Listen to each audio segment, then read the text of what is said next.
41, right? Yeah, that was 41. I was, a year later. Yeah. I don't remember that. John Gee. Franklin, do you remember that? No. Is anybody? Oh, he's not coming in clearly. Hey, Fran, we're live now, just so you know. I know. I see a living legend, Mr. John Franklin. Yes. How you doing, John? This is Terry Vogt.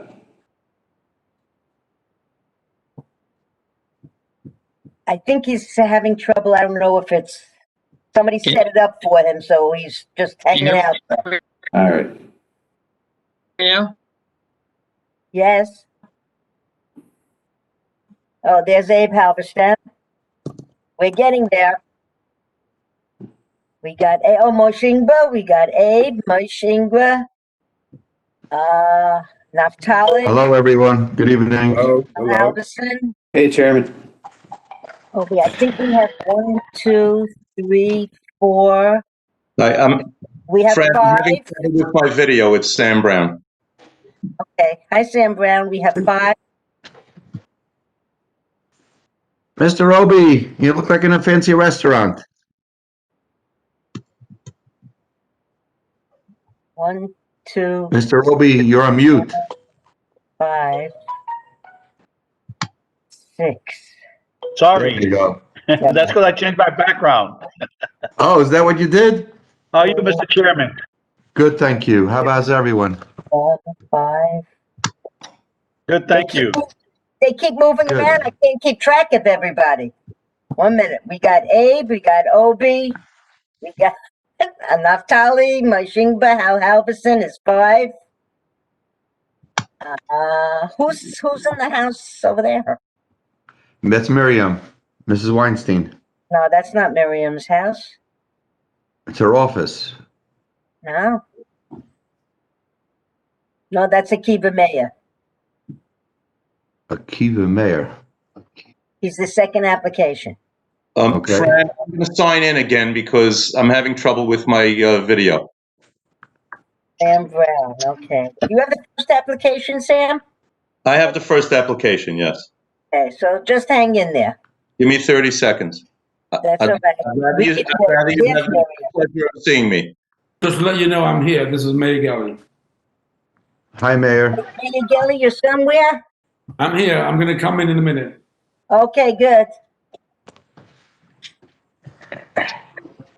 Abe, when he comes in, I think we could start. If you want.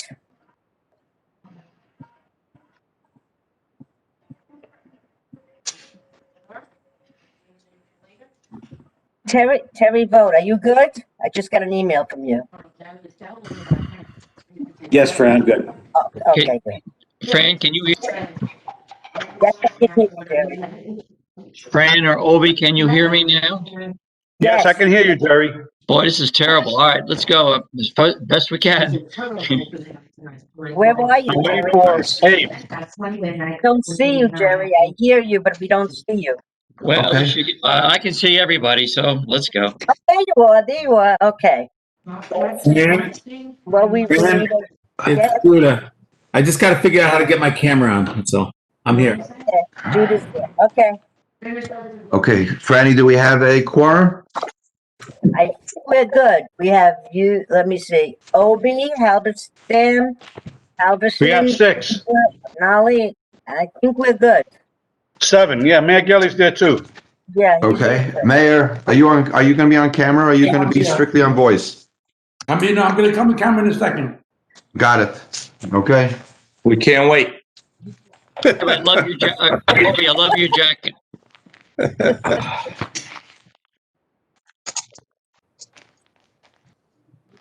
We have 7, Chairman. Judah's We got getting on 7? also, right? So that'll be Yes, 7. sir. All right. Okay. Okay, Abe, so- you're good to go whenever you're ready. Okay, so how many we got? Including good. Judith, it's 7. Including Judith 7? Perfect. So we're going to be seating Mushing for tonight. Okay. Give me a second. Let me just get myself organized. Okay.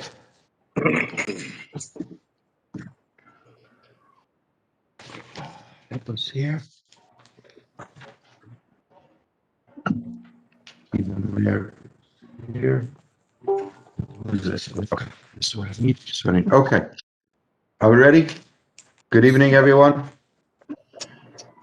I'd like to call tonight's meeting to order via live chat, WebEx, and tonight's meeting has been advertised according to New Jersey State Sunshine Law. Madam Secretary, roll call, please. Mr. Kelly, Yes. Mr. Halverson, Here. Mr. Langley, Mr. Naftali, Yeah. Mr. Ribbiat, Yes. Mr. Inber. Here, I see him. Mr. Gross, he's not here. Mr. Gonzalez, Here. Mr. Halverson. Here. Okay, I'd like to ask everyone to salute to the flag. Obi, please lead the salute. I pledge allegiance to the flag of the United States of America, United States of America. which it Which stands, stands, one nation, one nation, under God, God, indivisible, liberty to all. this for all. Thank you. Can I have an approval for the minutes for November 9th meeting? I'll make the motion. Motion from I Hal, wasn't there. excuse me? This is me again. I wasn't there. Right. You weren't there? Okay, so I have a motion from Hal. I'll second it. Okay, Russell seconded. second, who seconded that? Mushingber? Who seconded? Just typed in, Chamber? but I think. Okay, Mr. Halverson. Yes. Mr. Langley's not here. Mr. Naftali, Yes. Mr. Inber, Yes. and Mr. Gonzalez. Yes. Fran, Morty's here. Can you hear me? I can hear you. Oh, you're the one with the numbers. Yeah, Morty, we have I'm 7 pulling the members number. without you. Morty, we have Do you- 7 you want members me to without hang you. up? You want me to hang up? If you don't, if you want, you can stay on, but it takes away some bandwidth, so whatever you want to do. As long Okay. as you don't do anything that I wouldn't do. Then hang On the up. phone. Then I think you should hang up. Okay. Okay. All right. Move If you don't forward. need me. So, Before one we- second. I have to No, say but goodbye with to that. Hal. If you want to wait a minute, you can wait a second. Okay. Before we go I into just want to say goodbye to tonight's Hal. meeting, That's all. I That's just, all. All right. 1 second. Wait a minute. Just don't move. Madam Secretary, any correspondence for tonight's meeting? No. No. Okay, so before we go into tonight's meeting, I just want to take a moment to mention to everyone that tonight's meeting is our last meeting for our wonderful esteemed colleague, Al Halverson, who's been with us, Hal, how many years?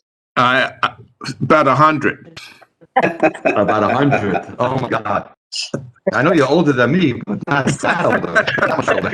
Al, you look good for a guy who's 100. I was guessing I'm 75. Anyway, Thank you very much. Hal, Hey, what are friends for? I wanted to personally thank you for your service and dedication to the board, which you've been so kind to give us, and your great wisdom will definitely be missed throughout. I don't know if we're going to find another replacement like you. We probably will not find another replacement like you. But They're lined up. until January 1st, if you change your mind, you're more than welcome to come back. Thank you. And for that, I salute. And let's everyone Thank you.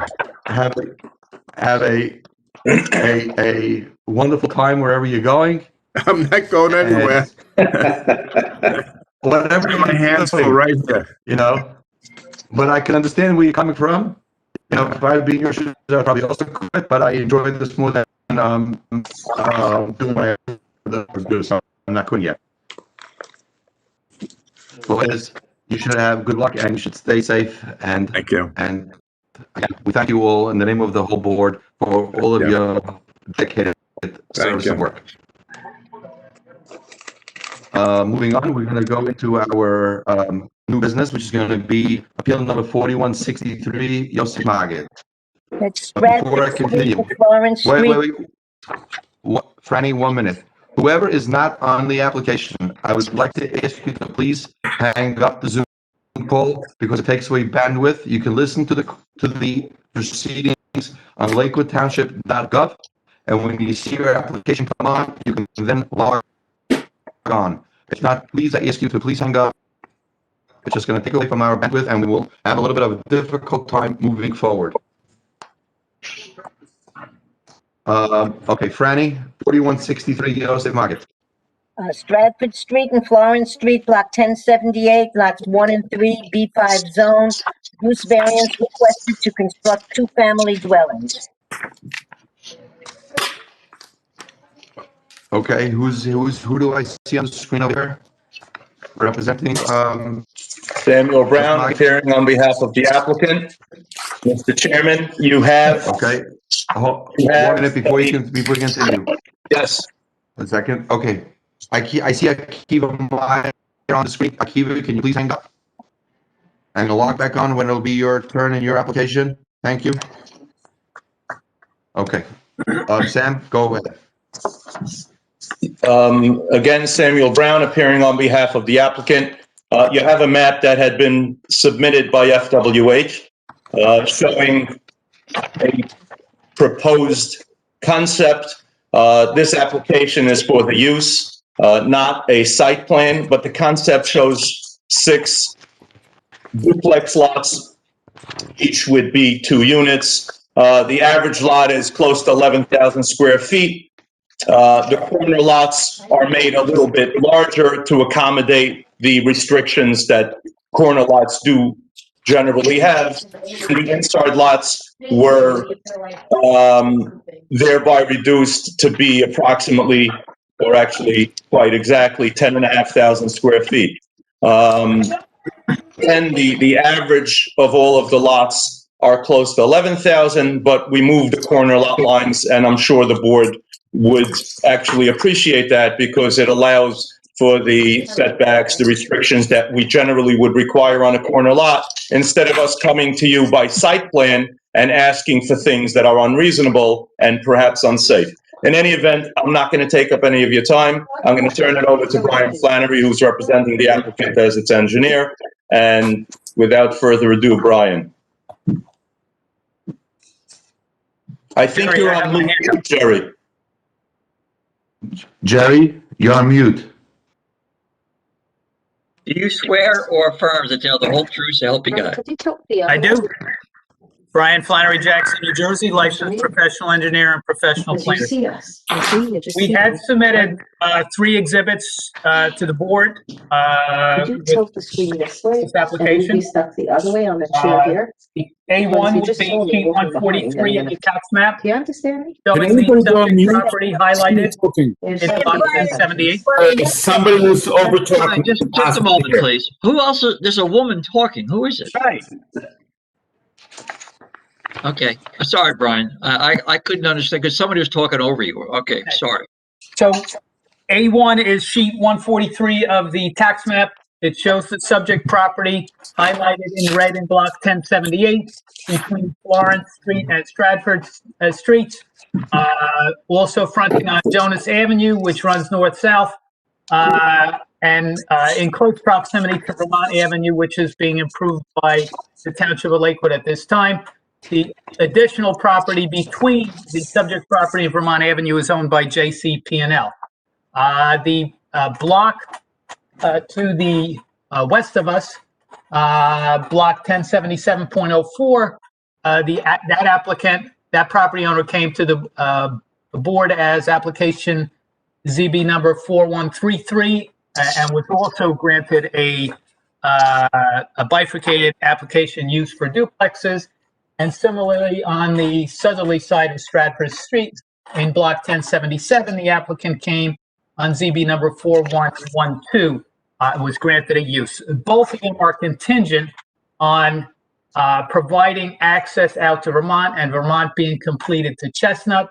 If the board remembers, and I'll hit it in more detail as we go through the application, this area was proposed by the planning board in the master plan of 2017 to be a B5A zone, which permits duplexes on 8,500 square foot lots.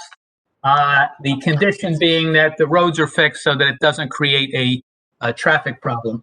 And with that background, that's where ZB number 4112 and ZB number 4133 were approved by the board, contingent upon Vermont being constructed and those streets being completed to Vermont so that it doesn't create a bottleneck on the traffic and there's complete access to Route 70. This property, as indicated, is 65,000 square feet.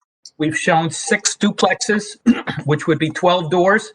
The average lot size is 10,833 square feet. All of the lots will comply with the bulk requirements stipulated in the B5A zone. And we would need to act to this board with a subdivision application showing that, as well as addressing all the other concerns of the board at time of a subdivision application. The B5A zone allows development of the duplex at a density of 17 units per acre. What we're proposing is a density of 8 dwelling units per acre. And again, any approval will be contingent upon completing these, both Florence Street and Stratford Street and Jonas Avenue, and connecting to Vermont, which must be connected, which is being done now by the township between Route 70 and Chestnut. We also submitted A2, which is an aerial showing the subject property. And again, it shows Vermont right now, which is dirt, connecting Chestnut and Route 70 at the intersection where the Wawa is along Route 70. A2 also shows the vacant area, which is now under construction to build the self-storage facility that, again, this zoning board approved. And directly adjacent to that, to the west, is the flea market site, which is no longer a flea market. The townhouse development that was approved by the planning board in the B5A zone is currently under construction. So the map that we submitted, we showed lot lines, we showed information. We're not asking for any approval tonight other than the use to allow the duplexes on this, and it would be up to a maximum of 12 dwelling units. The variance map also showed the prior approvals that I showed with the duplexes to the west of this site. So if we look at Terry's report, it's pretty straightforward. On page 2 of the report, item 1 under zoning, it indicates that we're in the B5 zone. B5 zone has conditional uses that allow duplexes, but it doesn't have any conditional uses that we meet the conditions of. Therefore, we're here for use variance approval. The subject property where it's located to be developed for a business use is not very practical. These approvals that were granted are adjacent to an existing residential neighborhood. So we would also be adjacent to an existing residential neighborhood. The Vermont Avenue, which probably would have suitability for business uses, along this area, the frontage is consumed by JCP&L, so there would be no business use in that location. Terry indicates if use variance is granted, the board should act on the bulk variances at the time of submission of the a subdivision application to the board, and we're certainly in agreement with that. On page 3 of his report under review comments, Terry indicates I should give an overview of the project, and as I indicated, you can see on A3 we're going to be duplex units next to other duplex units with the JCP&L substation in between us and Vermont Avenue, and then Vermont Avenue provides access to either Chestnut Street or to Route 70. The Terry indicates we should give testimony with reference to the proposed number of bedrooms and the proposed, these will be 10,000 plus square foot duplex lots, similar to duplex lots in Lakewood. They'll have basements, and we would agree to all of the zoning board's normal requirements with relation to the duplexes to make sure it's a project that's a benefit to both the future homeowners and the community. With reference to the front facades, we would propose the 1/3 upgraded architectural. There would be a limit of one access, outside access to the basement, and no stairs going directly to the attic to prevent any availability of any attic rentals. We would provide at least 4 parking spaces per unit. We would be proposing DPW pickup of the trash. The roads would be improved in accordance with township standards, 32 feet wide with curb and sidewalk all around our side. And the roads would be extended past the subject lot, and we would extend the curb and sidewalk past the JCP&L lot because we know they're never coming back to the town to do that. So that would provide pedestrian access out to Vermont Avenue. This is a D variance that were required, and the justification for that, if we look at the master plan of 2017 on the background information on page 2, it talks about the population growth, and the numbers are a little out of date now because the population's really been growing quickly, but it concludes on page 3, based on this information, it's therefore important that Lakewood plan for residential development to house its growing population. And this would satisfy that. The vision statement of the same 2017 master plan on page 7 says encourage growth and development in appropriate locations consistent with established land uses. And this is consistent with the residential development to the west of us. It's consistent with what the township planning board indicated when they proposed the rezoning at B5A, the municipal land use law, NJAC 40:55D2, under the purpose of the act, is A, to encourage municipal action to guide the appropriate use or development of all lands in the state in a manner which will promote public health, safety, morals, and general welfare. And it's my testimony that this does this. E is to promote the establishment of appropriate population densities and concentrations that will contribute to the well-being of persons, neighborhoods, communities, regions, and preservation of the environment. And as I indicated, the B5A zone allows 17 units per acre. We're asking for 8 duplex dwelling units per acre, well within an appropriate population density. G says provide sufficient space in appropriate locations for a variety of agricultural, residential, recreational, commercial, according to the respective environmental requirements in order to meet the needs of all New Jersey citizens. So this will meet the housing need. This is a D variance where we need to show that the property is particularly well suited for this. And as I indicated, we have duplexes that were approved to the west of us. We have JCP&L to the east of us. We have Vermont Avenue, which is being provided to provide vehicular access from Route 70 to Chestnut, which will certainly help the whole Chestnut area along that. So we need to show that the variance relief can be granted without substantial detriment to the public good, will not substantially impair the intent and purpose of the zone plan and zoning ordinance. And in that, it's consistent with the master plan. It certainly accomplishes that goal. The housing where it's located, as we saw from A2, which was the aerial, we're in the middle of the woods, and the woods to the west of us are going to be developed with duplexes. The woods to the east of us, we really don't know what is going to be developed there, but it will be ultimately a B5A zone. And this, the Vermont Avenue kind of bifurcates this wooded area and the area in here behind the self-storage and kind of behind the townhouses being built on the flea market site. What we're proposing is consistent with that. Brian, without going so far as the flea market site, this property is nestled between the JCP&L property to the east and properties that have already been approved for duplexes to the west and southwest. Is that correct? That is correct.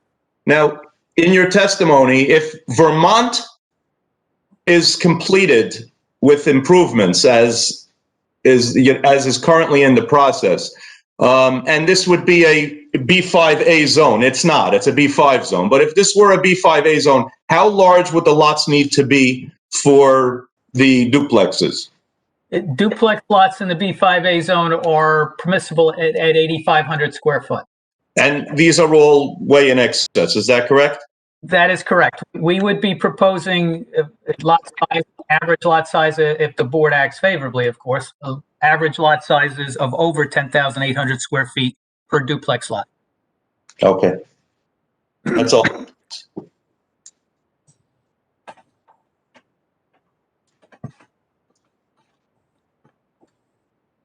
Mr. Brown, does that conclude your presentation? I'm not doing any presentation. I'm simply monitoring the applicant's engineer. Brian, are you done? I am done. Yes, Okay. Mr. Dasty. Okay, fine. Mr. Flannery, a couple of questions I have, Mr. Chairman, if that's okay. Go ahead. This will be serviced by water and sewer, Yes, Right. it will. and there'll be underground utilities or above ground utilities? Underground utilities. Including the electric. That is correct. And who's going to improve the side streets? The Florence and Stratford? Florence That could be and Stratford. developers? I'm sorry? This applicant, as I testified, will, Can I interrupt you for a second? Can you, when you continue, can you please focus your camera more on your map so I can see clearer how you want to show us certain things and zoom it more in? I don't know how to zoom my camera in. I was hoping that the board members all had these. Yes, but I'd like to follow what you're saying on your map and how you're showing it to me. Okay, go ahead. Let me try it. Or move the easel closer to the camera if you want to do that. Let's see what we can do here. No, the whole easel. You don't have to just hold the map. Forget it. Put it back. Brian, Okay. put it back.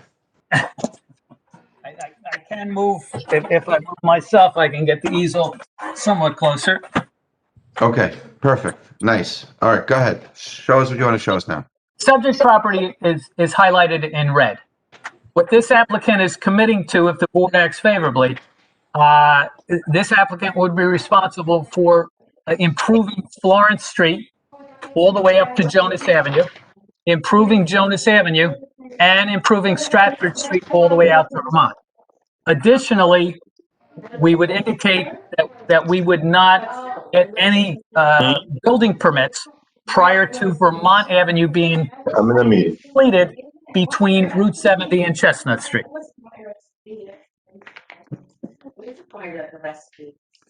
So I have is this in the neighborhood where not too long ago we had a zoning board approval for Shmulik Rabinowitz, and he said that he was going to improve the street, whichever one, I forgot which one, by Chestnut, which one was that? Where he would connect his approval. His approval was subject to Stratford Street being improved all the way out to Vermont.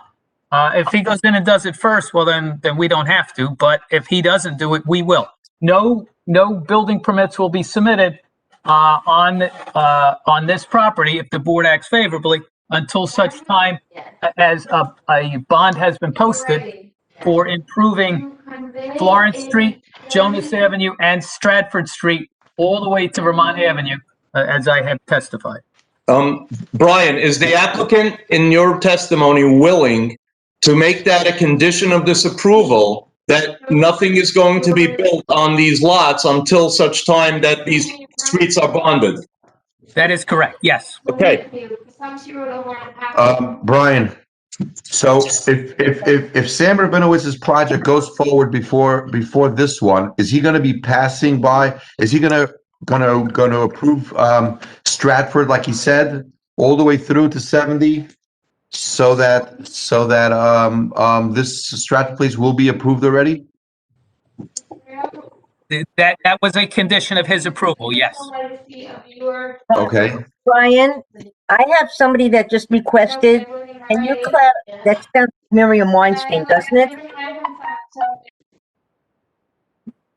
Can you clarify where the applicant will provide sidewalk and curb? Will there be sidewalk all the way to Vermont? That's from Shlomo Stein. Yes, there will be curb and sidewalk, on our side of both Stratford and Florence, all the way to Vermont Avenue, from Jonas to Vermont. And we will have curbing and sidewalk on Jonas Avenue on both sides. And again, Brian, just to put the board at ease, we're willing to make that a condition of this approval. Is that correct? Is correct. Okay. Mr. Flannery, could you tell me again what, as it pertains to the improvements of Vermont, how does that impact your building permit applications? We cannot submit for any permit until such time as Vermont Avenue has approved between Route 70 and Chestnut Street. But if Sam Rabinowitz goes forward and he improves Stratford all the way down to 70, then you're good to go. No, we still have Jonas and we still have Florence. Which, I understand that, but you're not gonna improve Janus and Florence before a building permit, you'll do it all consecutively. Yes, and we would bond for anything that has not been done prior to us being in a position to submit for building permits. Okay. Lot 2, I see on the map over here that's owned by JCP&L right in front over here. Yes, that is a JCP&L substation. It's a substation that's there now? It's a current substation? It's there now, and it's going to remain. Right, and nothing is going to happen. Okay. Okay. To the chair, Go ahead, Mayor. the lots on Jonas, the duplexes that were approved under resolution 4133 and 4112, why haven't they been done yet? The condition on their approval was that they can't get any COs or they can't get any building permits until such time as Vermont is done. So Vermont wasn't done, so there was no hurry. I can tell you that plans are being prepared right now since has started to submit for those applications. So how do those people who are going to live there are going to get to Vermont if Stratford doesn't finish off? Their approval is subject to Stratford being finished up, so they will have to bond to have Stratford constructed prior to them getting any building permits. So Stratford's going to go to Vermont, and Vermont's going to go all the way up to 70. Correct. From 70 to Chestnut, if I may. Yeah. Well, we have a lot of Vermont going to Chestnut as is. But at various points between Chestnut and 70, it's dirt. Right. But it's being improved. Once it's improved, everything else can fall into place because each of the pieces being improved is a condition to the various approvals that this board granted. Got you. Okay. Any questions from board members? No. Okay. Mrs. Siegel, do we have any emails or comments on this? And let me just make the announcement that if anyone wants to speak on this behalf, or anyone wants to send us an email, please do so to Lakewood. What's the email address again? Email address is zoning board comments at lakewoodnj.gov. Right. Okay. We had one comment which I read from Shlomo Stein, just asking to clarify where the sidewalks and curbs would be. Okay. Okay. And I want to clarify one more time because I'm not sure that everyone is following the interplay with this JCP&L lot. Brian, is there going to be access all the way to Vermont, including curbing and sidewalk all the way to Vermont?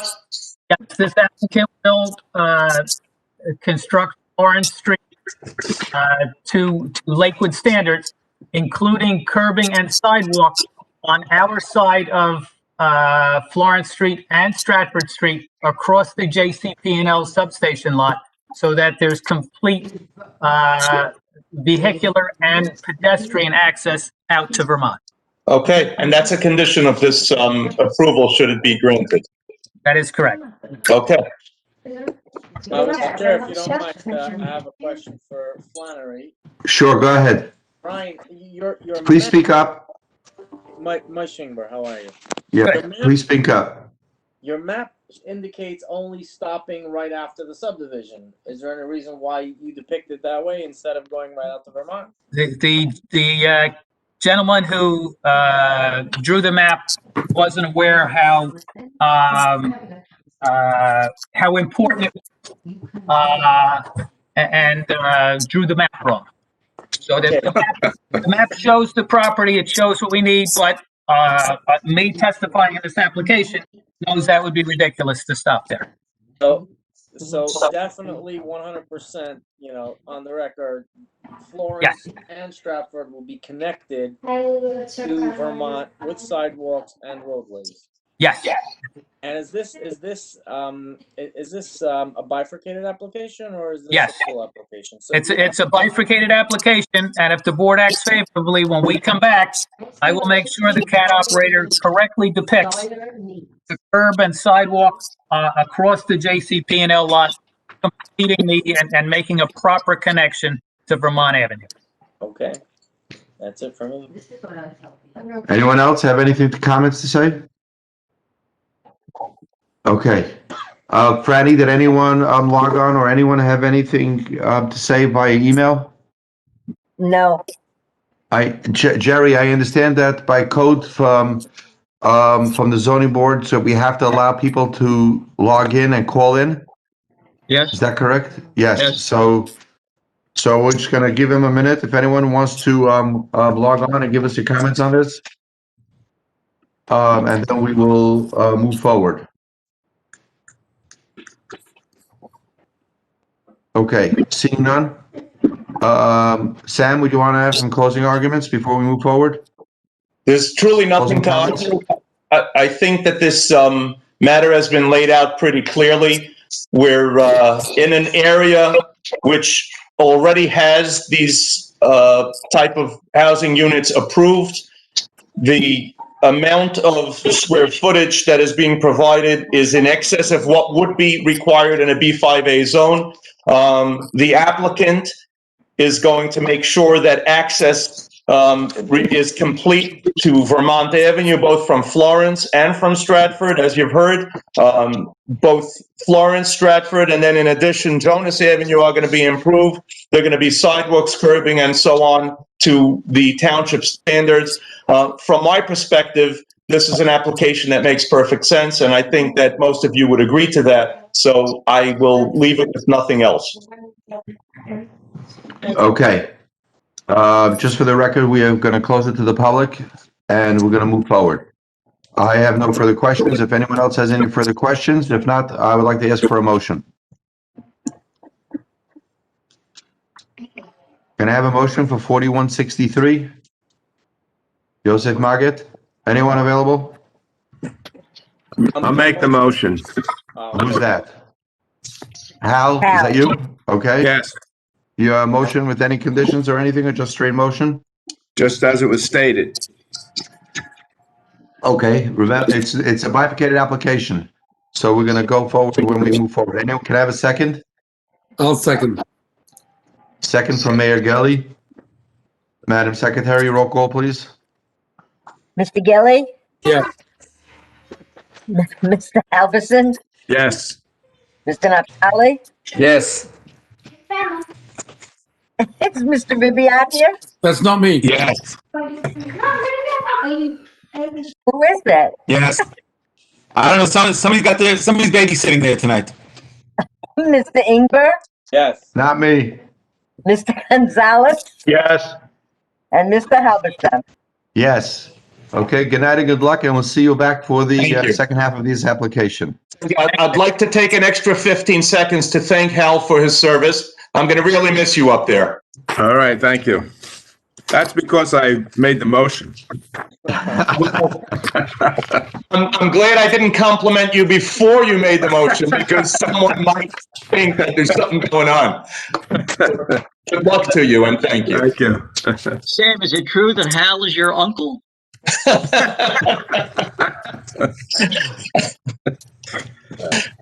All right, guys. Good night. Good night. Okay, good night. Guys, my computer froze. Give me a minute to restart. And when we come back, I will go into appeal number, where's my agenda? Here it is. Appeal number 4162, Akiva Meyer. I just have to restart my program. Okay, Akiva Meyer. That's East 7th Street and Somerset Avenue, Block 217, Lot 7, Block 218, Lots 8 and 9 in the R12 zone. They want to construct they need use variance to construct duplexes within the R75 regulations. These are the R75 regulations.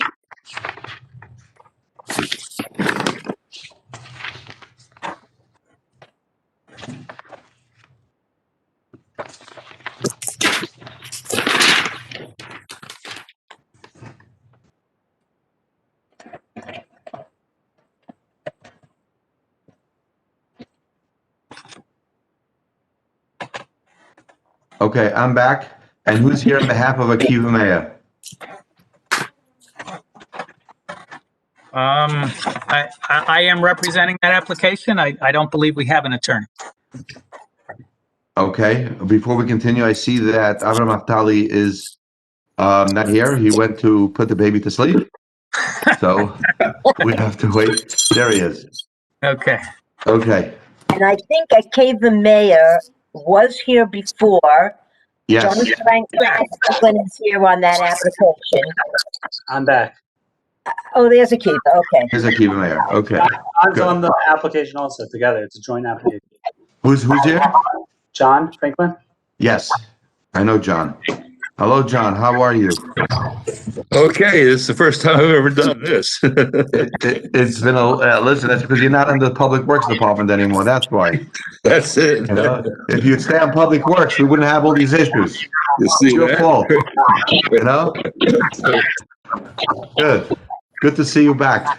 Right, thank you. Okay, so let's move forward. Terry, can you please swear in Brian? You're muted, Terry. Terry, you're muted. It's Jerry, and now I'm on. Jerry. You swear or affirm to You're tell the confusing truth, us, Chairman. You see, I'm by the beach. That's why I'm getting all confused. I do. Yes, Brian? Yeah, thank you. Brian Flannery Jackson, New Jersey, professional engineer and professional planner. The subject property, I assumed everybody in Lakewood is familiar with where the subject property is. It's at the Somerset 7th Street. The most notable landmark in that area is the Franklin residence right on the corner. Coming in a close second, Franklin residence across the street is the high school, and then cat cornered across from there is the middle school. This is an area that is mostly developed. The subject property consists of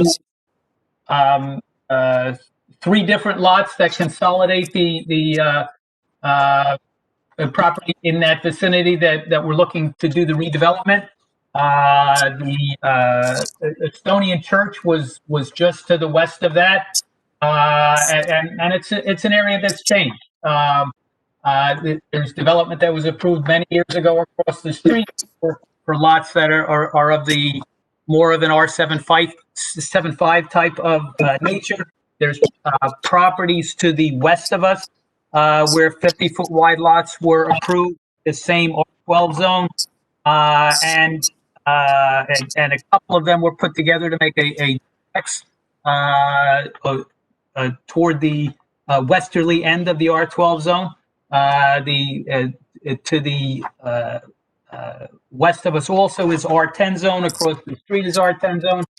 And down past on the other side, an area that changed to an R75 zone. And it all occurred based on the development community addressing the needs and doing something that's compatible with the area. So this particular area, if you look on the zone map, the key map, you can see that there's about 8 blocks to the north of us that have environmental restrictions that are going to remain open. It's about 30 acres of a preservation area. And then immediately north of that is the development that Somerset Development did, again in the same R12 zone, where there's duplexes, townhouses, and single families, which were done at a different density and style than the R12.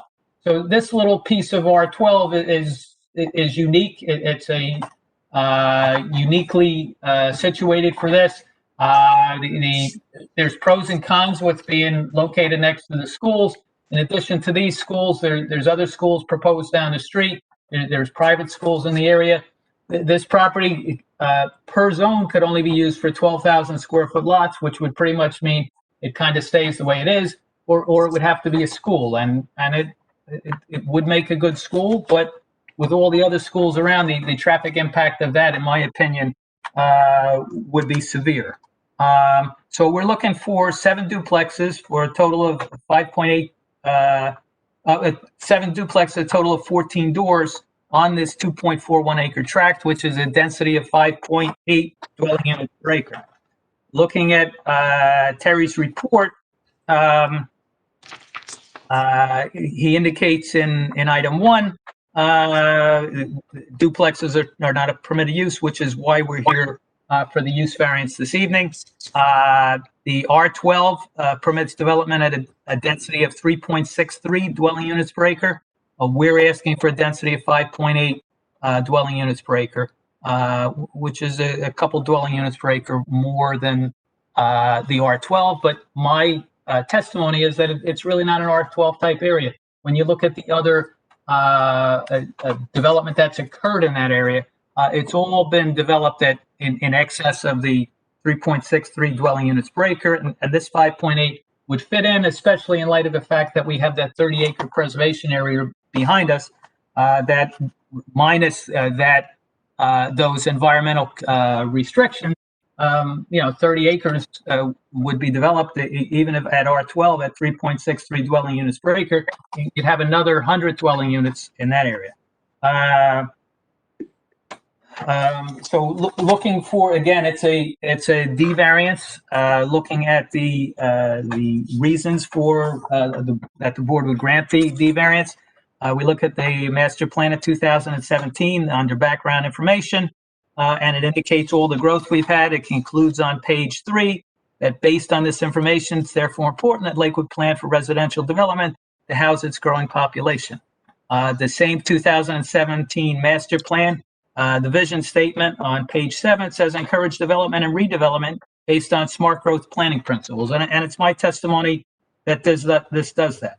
The same vision statement on page 7 says it provides sufficient educational, recreation, community facilities, areas for residential development to meet the need for housing.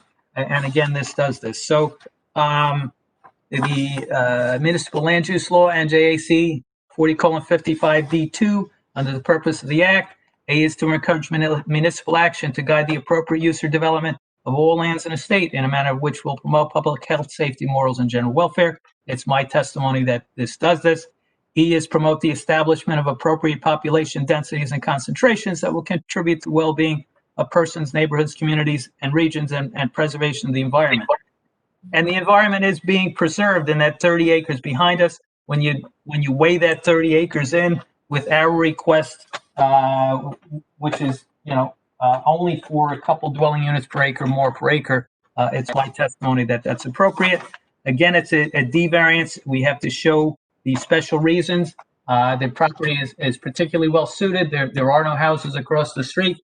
there is a high school, which is a big traffic generator, but we can provide for on-street parking to accommodate that.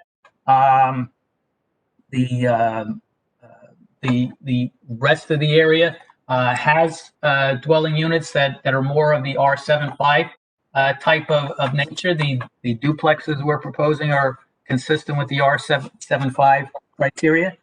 Probably one of the reasons this didn't get rezoned to R75, which certainly Mr. Franklin, if he had wanted to do that 10 years ago, it probably would have happened, is because it was his neighborhood, and you know, he didn't want to show any favoritism towards his neighborhood. But he's been a longtime resident of that area. It's an area that can accommodate this. There is traffic there now. The few extra dwelling units per acre that we're proposing is not going to substantially change that. So it's my opinion that this relief can be granted without substantial detriment to the public good and will not substantially impair the intent and purpose of the zone plan and zoning ordinance. I think with respect to the other comments in Terry's report, you know, we would agree that any of the bulk variance relief we would leave to the time of a subdivision application. And if the board acts favorably, we understand we got to show all the design features to show that this works, and we have to provide plot plans at the time of CO if we get that far. That is my testimony, Mr. Chairman.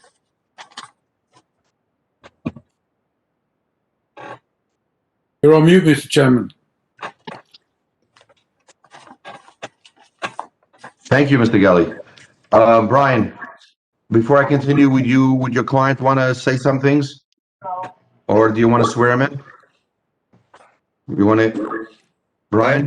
I really have nothing to add to what Brian said. He did a very good job. Okay, fine. I'll tell you I'll honest have you truth. under oath, Mr. Franklin, when you said that. Oh, okay. God always tells the truth, the whole truth, and nothing but the truth, even if people don't want to hear it. That's correct. We've been dealing a long time, Brian. Yeah. So, in all due respect, I'll continue. I don't have much questions on this application, and I'll tell you very simply why. As you all know, the zoning board does not give an approval for duplexes in an R12. And I understand, it's John, a good buddy of mine, going back, John, what, 30 years, John? Yeah, at least. At least. John has been a starred member of the planning board while I was at the zoning board. But the zoning board has never given any approvals on an R12 for duplexes, let alone when you want to rezone this to an R75 and use the R75 standards. So I'm not even going to go into any questions because I personally, as the chairman of the board, I cannot look at this favorably and move forward. If any of the other fellow board members want to move forward and ask any questions, they can please do so. I know that we've had a number of applications. Duplexes were requested in an R12 zone and they were not granted. And I don't see a reason why we should grant it over here, duplexes, and then lower the standard from an R12 to an R75 to be able to squeeze in a couple of duplexes under the R75 standards. So if anyone has something to add or disagrees with me, please raise your hand and please take over from Jim? Go ahead. Jim? I just want to add, Judah, I just want to add that. Who's speaking? I don't see somebody. It's Judah. Judah, yeah, I don't see you. You're halfway in the camera. The camera's only half of your face. That's Okay, right. I'm saying this is, it's not even R75 I can't hear you. because R75, okay, when R75 required 10,000 square foot lot. Correct. What's the lot sizes in this? Yeah, so Correct. see below that. Correct. I didn't go into any details, but I didn't even look at it. Correct. I agree. I don't think it meets the R75. Anyone else?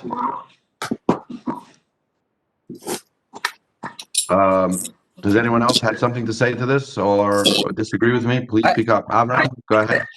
I just agree with the chairman. I think it's besides being a little bit aggressive, it's setting as a precedent to not only this area, but can be any other area with an R12.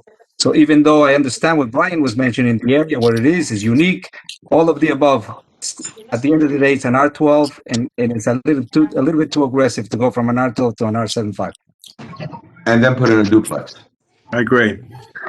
Okay, so we're just gonna open this to the public and hear if anyone from the public wants anything to say about this. I've seen a number of emails from the public about not approving this. I haven't seen any comments in favor of this. I've seen a lot of negative emails about it in the neighborhood. We're not even going to repeat that because, like I said, I'm not in favor of it to begin with, and I hear majority of the board is not going to agree with me, is not going to agree with the application. But if anyone wants to say something, please dial in or send us an email to zoning board comments at Lakewood, New Jersey, lakewoodnj.gov. And with that, we will wait a minute or two to see if anyone logs on. I have many in favor. You have many in favor. Okay. And many opposed. I have an email from Rachel White. She lives in the Ridge area next to Sunset. It's a popular area where lots of people want to live. Many players lack options. I believe adding housing to help local people. Being that it is built along the street won't give it a stuck feeling like a development, as there's no housing across the street. Then I have Benson Joseph. They live next on Somerset. Love the area, and unfortunately, the current zoning doesn't allow for anyone new to move in the area, and our kids have no one to play with. The proposed application for duplexes on such ample-sized lots is very well within the area. The wetlands create a buffer and protection to overdevelopment and allows beautiful, safe, and setback duplexes. I'm concerned that not allowing a residential use will result in a future school. This is from Chevy Gatworth. Love the East 7th Street neighborhood, Somerset neighborhood. We've been looking for a place to move for a very long time. Join our friends, but the R12 zoning on this corner block makes it too expensive for us. Having a duplex on such a deep lot with nothing behind it is very appealing. I support this application. Pincus, just plain Pincus. I support this application. Some reason it was left out in the zoning. Okay, then I have Baruch Schwartz, 111 High Grove, is opposed to the proposed duplex development. No duplex housing on East 7th Street, especially on the south side. Everything in the immediate area, single-family homes and duplexes do not conform. The proposed subdivision is located next to wetlands in an R12 zone, and density is definitely not warranted. Traffic and what goes on. Then I have from Norman Klugerkop, opposed to approving the request for a major variance to build so many duplexes in an area where it does not belong and it is not zoned for. There's no hardship and no good reason to grant a variance, which will cause a hardship to the neighborhood. There are no duplexes on that corner. It will also destroy the appearance of the entire street. Then, of course, he goes on with the traffic. The Somerset is very busy. There's no benefit to this. And an A. Schubert, Abraham Schubert, he lives on Geffen Drive, live in the area in the proposed duplex development. I am opposed to this duplex development. No duplex housing. And please oppose the current application. I think there's some more coming through, but I can't print them fast enough. Let me see what this one is. To the chat. Abe, you're on mute. Just a quick question for Brian. How many single-family homes can you build on this area? Well, if we built in accordance with the R12 density, it's 3.63. 3.63 times 2.41. Answer 28. That's not the right answer. Let me try it again. 3.63 times 2.41, is nine dwelling units at the 3.63. And this is for how many doors? Hold on. It's 3.63 acres, and you can put on 9 dwelling units in the wetlands. Forget about the wetlands. Cut the wetlands out. I don't have an area without the wetlands. Okay.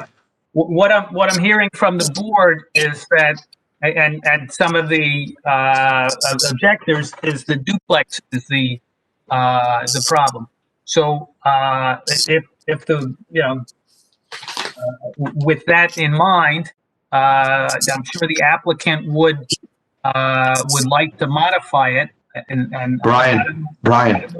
Yes. I'm sorry to cut you off. But it's not just the duplexes. We cannot, I personally, again, I'm speaking for myself at this point, take an R12, drop it down to an R75, and then go ahead and put in a duplex under by a 10,000 square foot program. I have one duplex at 7,500. I have and I have one single family house at 10,000. It's just not going to work. My personal opinion. If you want to keep on going, you're not going to convince me and change my mind on it. So therefore, I would just ask. Therefore, I would just ask if anyone thinks otherwise, please speak up. If not, I would ask for a motion. Well, I wasn't trying to get you to change your mind, Mr. Chairman. I was trying to give the applicant an opportunity to come back with an application on the property that did not have duplexes. So let him apply again. Let him go ahead and reapply. Right. Mr. Chair, I just wanted to point out that we're really looking at 28 doors. If you want to include, if you want to include the basements, and it's 28, an average of 3 cars per structure. That's 28 times 3. Okay. Yeah, we know the math. Yeah. Okay. Can I have a motion? I'll make a motion if you want. Go ahead. To deny? Yeah. Okay. We open it. Yeah, we close it to the public. Correct? Yes. Okay. So I have a motion from Mayor Gilly to deny. Can I have a second? I'll second. Who is that? Moishingba. Madam Secretary, roll call, please. Yes, we know is. Mr. Gelli, Yes. Mr. Halverson, Yes. Mr. Natale, Yes. Mr. Ribbiat, Yes. Ribbiat, Yes. Mr. Yes. Amber, yes, Mr. Gonzalez, Yes. and Mr. Halverson. Yes. Sorry, no, appeal denied. We're gonna move forward. Our next application is Mordechai Ehrman, appeal number 4166. Before we continue, I just have one quick announcement. Glenn Lyons, you have two, I see you have two, Zoom applications open. You closed one. Good, thank you. Fran, I received a text. Fran, can you hear me? I received a text from Adam Pfeffer. Could you send to him the WebEx information, please? Yes, I did. Okay, good. Okay. I'm giving you.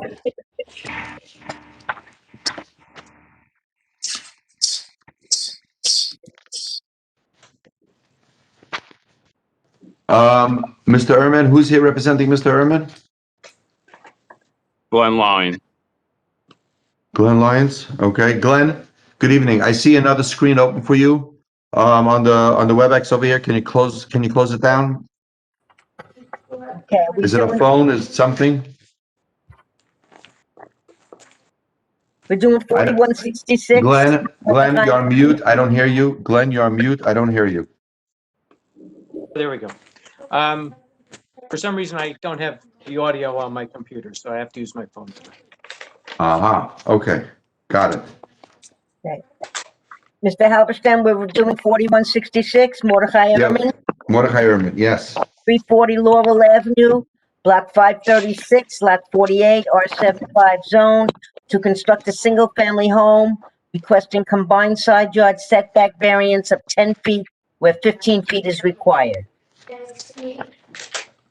Okay, Glenn? All yours, take it over. Mr. Lyons, would you raise Okay, your we right also- hand, sir? uh, Mr. Lyons, would you raise your right hand, sir? Raise your right hand. Do you swear or affirm to tell the whole truth, so help you God? do? Thank you.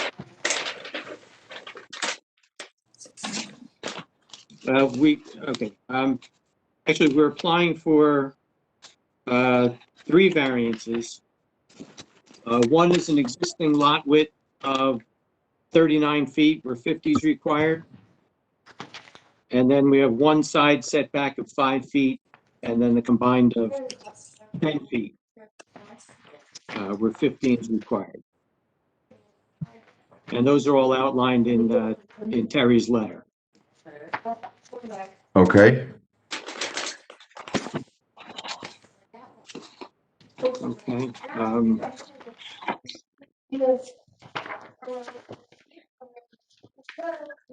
Okay. okay.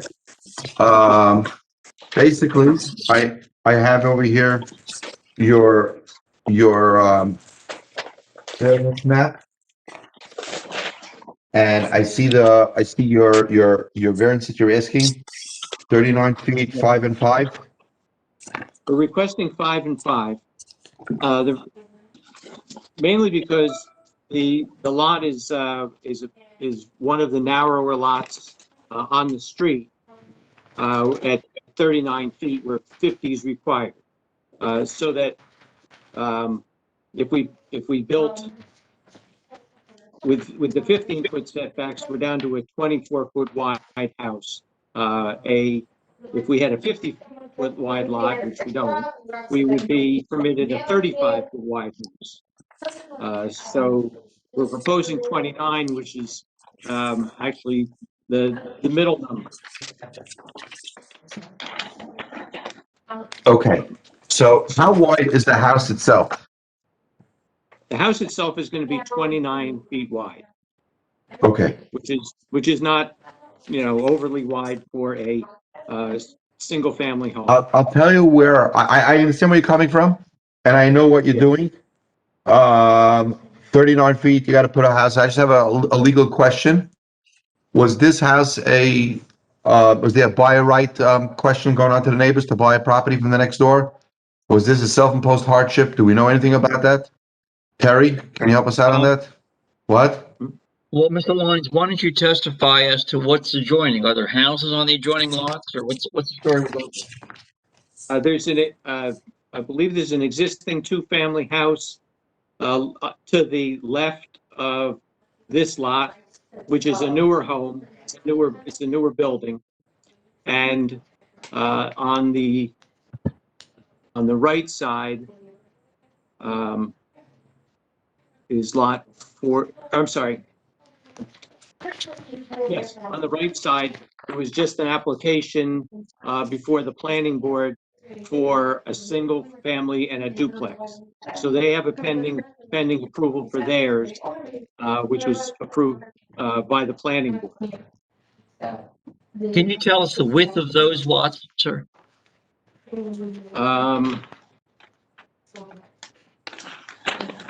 I don't know if I can pull that up right this second.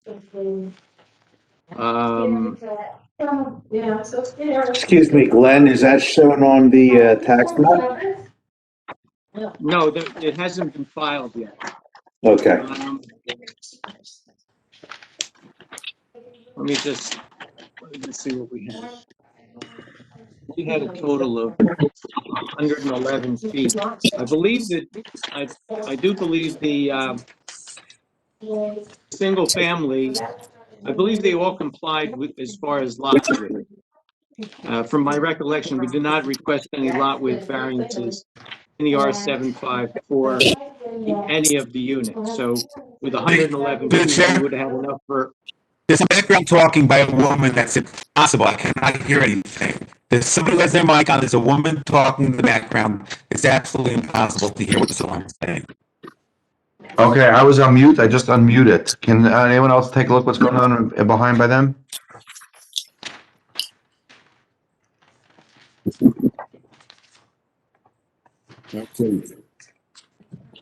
Okay, go ahead, Glenn, go ahead. So the lots next door were conforming as far as width. We did have, we had 111 feet. We subdivided into a single for 50 feet and a duplex for 60 feet. So that's the property to the, basically to the west. And then the property to the east or left, as you look at our plan, that's already been subdivided, and those are two, trying to look at the tax map. Those are two 25-foot wide lots. Or So, Mr. Lyons, to get back to the chairman's question, it doesn't sound like there's any property on the adjoining properties to acquire without making them non-conforming. Something's got to give. Is that correct? That's correct.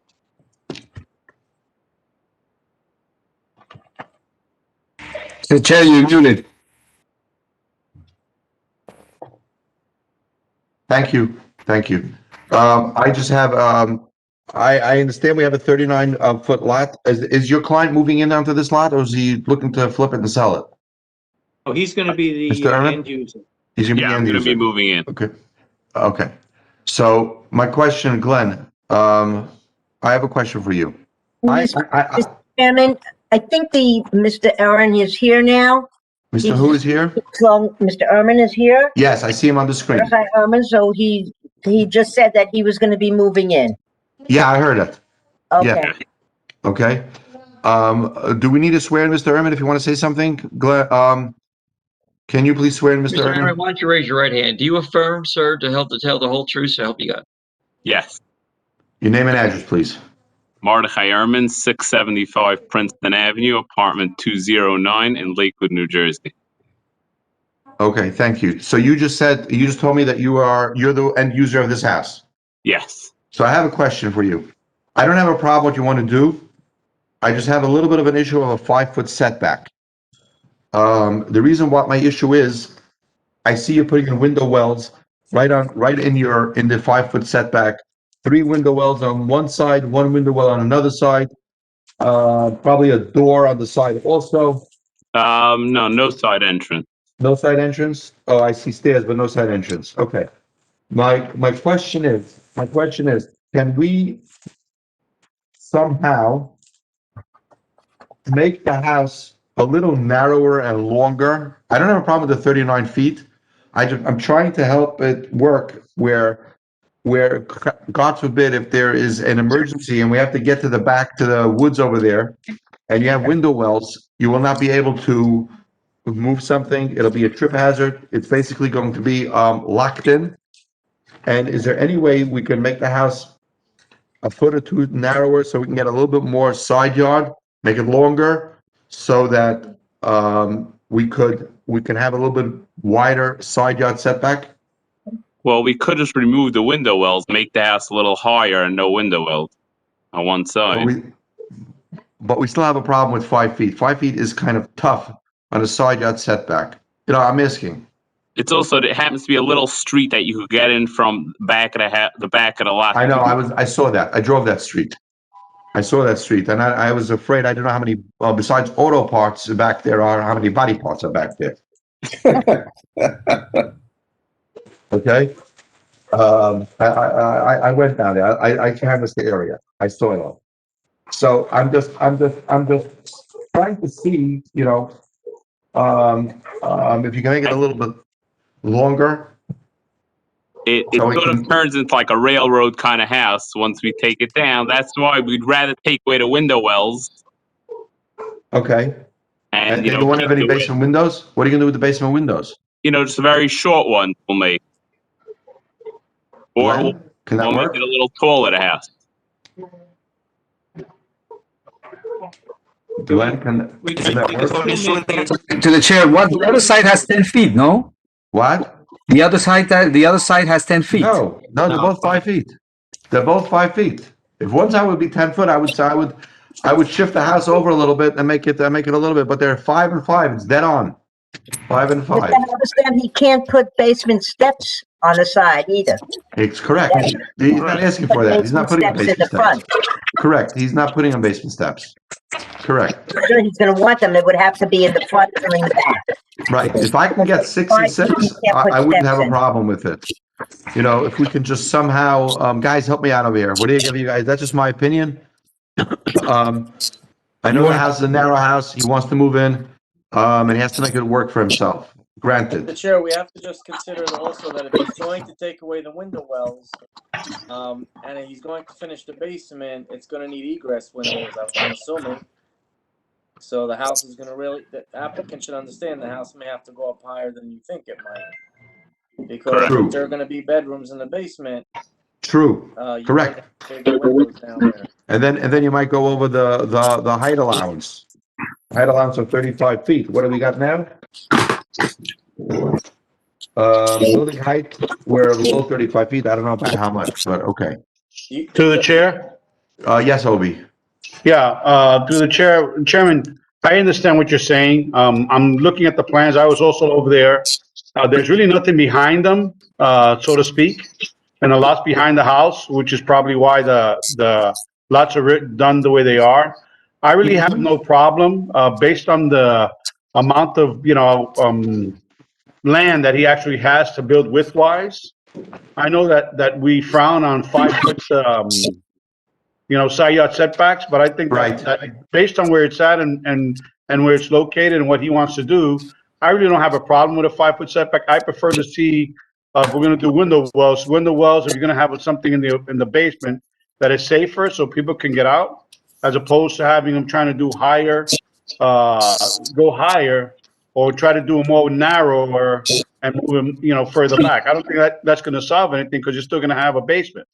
So, I really don't have a situation that. Okay. The 5 feet. So let's go. I hear you. I just had a thought. But my next question is going to be is we definitely can't allow the air conditioners on the side of these houses. You know what I'm saying? Mayor, you wanted to say something? Yeah, I just want to agree with you on that. I did go and see the land also back there, but we don't know what's going to happen down the road. Somebody might come there and apply for a duplex. So, right now it's a little bit open. Yeah, he can get out. But down the road, somebody else has a right to build there also. And I think 5 on each side. I mean, like Abe just mentioned, with the units on the side, it's I don't know how it's going to work. It's dangerous. Is that true? There's no units on the side. Right. So even if you put no units on the side, you got 5 feet, and you got an emergency. I agree with the chairman. This is a problem. I just had a thought, Mayor. Yeah. If we can put these window wells on a certain way, which is some of them I've noticed by certain houses, they're flush even with a grate right on top of the ground level. Mr. They don't stick up, they don't stick down, they're not open, they're covered. Possible to do that. Abe, that one came up and was to the chair. Yes. Abe, I think that once came up, covering a window well with a grate. And I think Marshall Lakely then. I can't hear you. I can't hear you. Judah, I can't hear you. You have a very chummy and choppy. Go ahead. You have a very bad connection, Judah. Okay. I don't know what to tell you. I'm sorry. Okay. Tell me the problem. The problem was that that the window grate could be locked or covered, and then it becomes a trap that they can't get out. So we once had this issue, we once brought it up, and it was a suggestion to put a grate that would be flush with the ground, therefore allow people to move back and forth there. But the concern was that it would be covered, blocked, or locked, and then it would be a fire trap. Well, okay. Mr. Chair, today anyways, the window wells are so big that they have to put the metal grates on the window wells. Not necessarily, no. I've seen a lot of window wells today without grates on top. As long as you want to make it flush with the ground. Windows, I think the inspection department requires, depending on the depth, but maybe I can make a suggestion. If you can shorten the house on the right side even by 1 foot, get rid of the window well just on the right side. So the right side, yeah, that one window well in the back. Okay. That one window well, so he has to figure either goes in the back or eliminates it. takes 1 foot off the house, that gives him 6 feet to be able So if you have to get back there, you have at least that side to and work it with. doesn't kill the whole size of the house. And also, of course, air conditioning cannot be on that side. It On should either be on side. either side because Can't be on either side. because it's going to disrupt neighbors. It should go in the back. Maybe that's a suggestion if the chairman Okay, says that. okay. Will that work? Did you hear? Mr. Ehrman, did you hear what he said? How about if we put the egress windows just in front and back like this? That'll be the exit. That doesn't work. Who said that? Glenn, you really can't lay out anything in the basement as far as an apartment if you only had one window well in the front and one in the back. You end up with a two room. Yeah, but No. I have a suggestion. I have a recommendation. You have over here, 2 window wells on the right side, one on the front of the house and one on the right side, almost at the end, right by the deck. Okay? Yes. Is there a possibility that you can put the deck on the other corner of the house and put the window on the back of the house? And therefore, make it shorten the house, like Mr. Ingrid just said, by 1 foot, and give me 6 feet on one side, 5 on the other.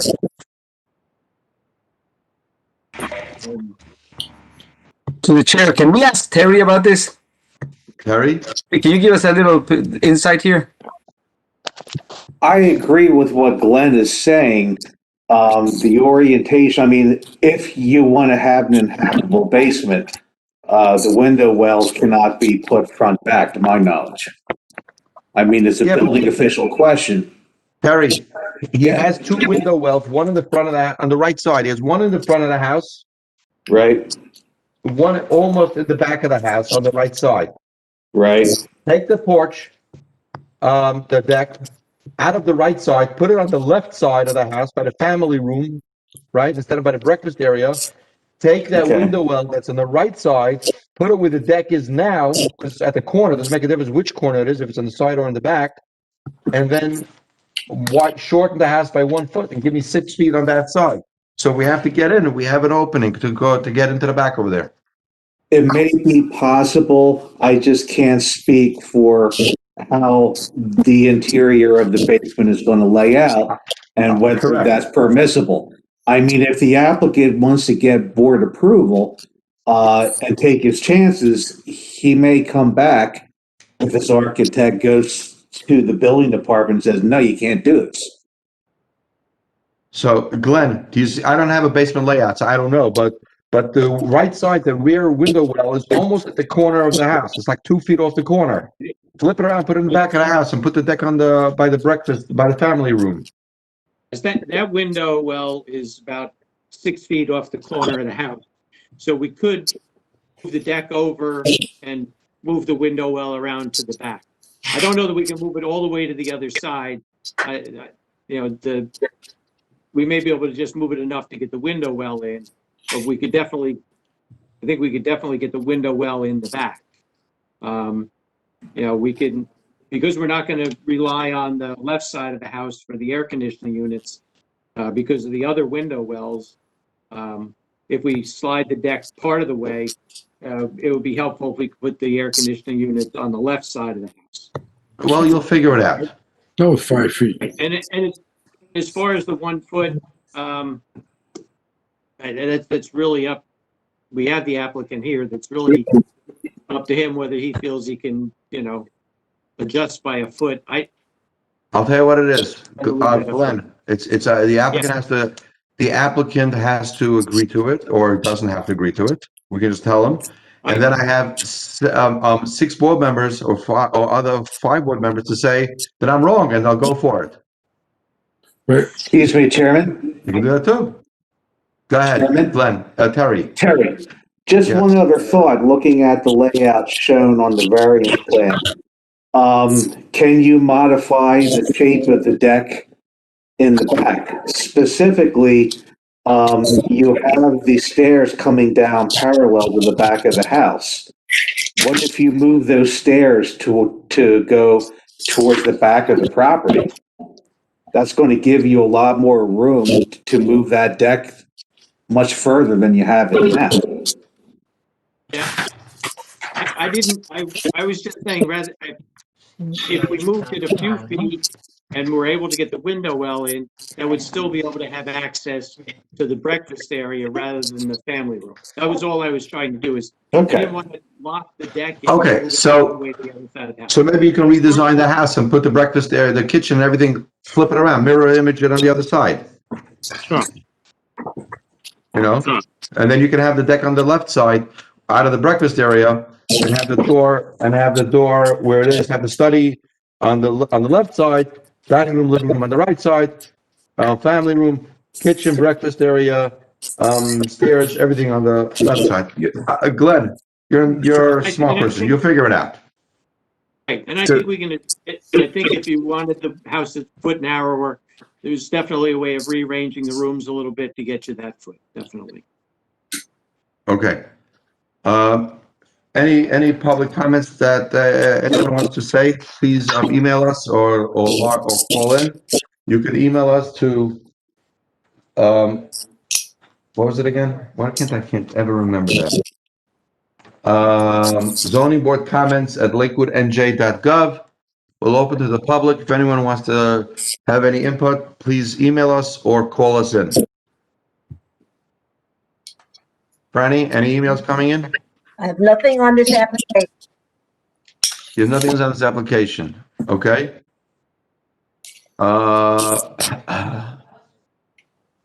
Okay, Chairman, may I ask a couple of questions? Is there to be an single, an independent dwelling in the basement?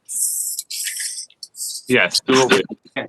And how are they getting there? There will be an apartment in the basement with access in the front of the building. Okay.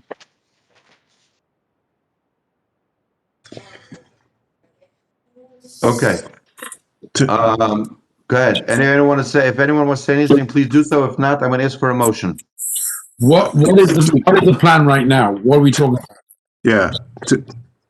I think Glenn Lyons said that he could make that rear right side window well work in the back of the house. And he said that we can make the house like a foot narrower. And we can get 6 feet on one side. I've got a tape measure. I'm just measuring 6 feet. And the air conditioner, it's very, very narrow. But the air conditioner is going to be in the back? It has to be in the back.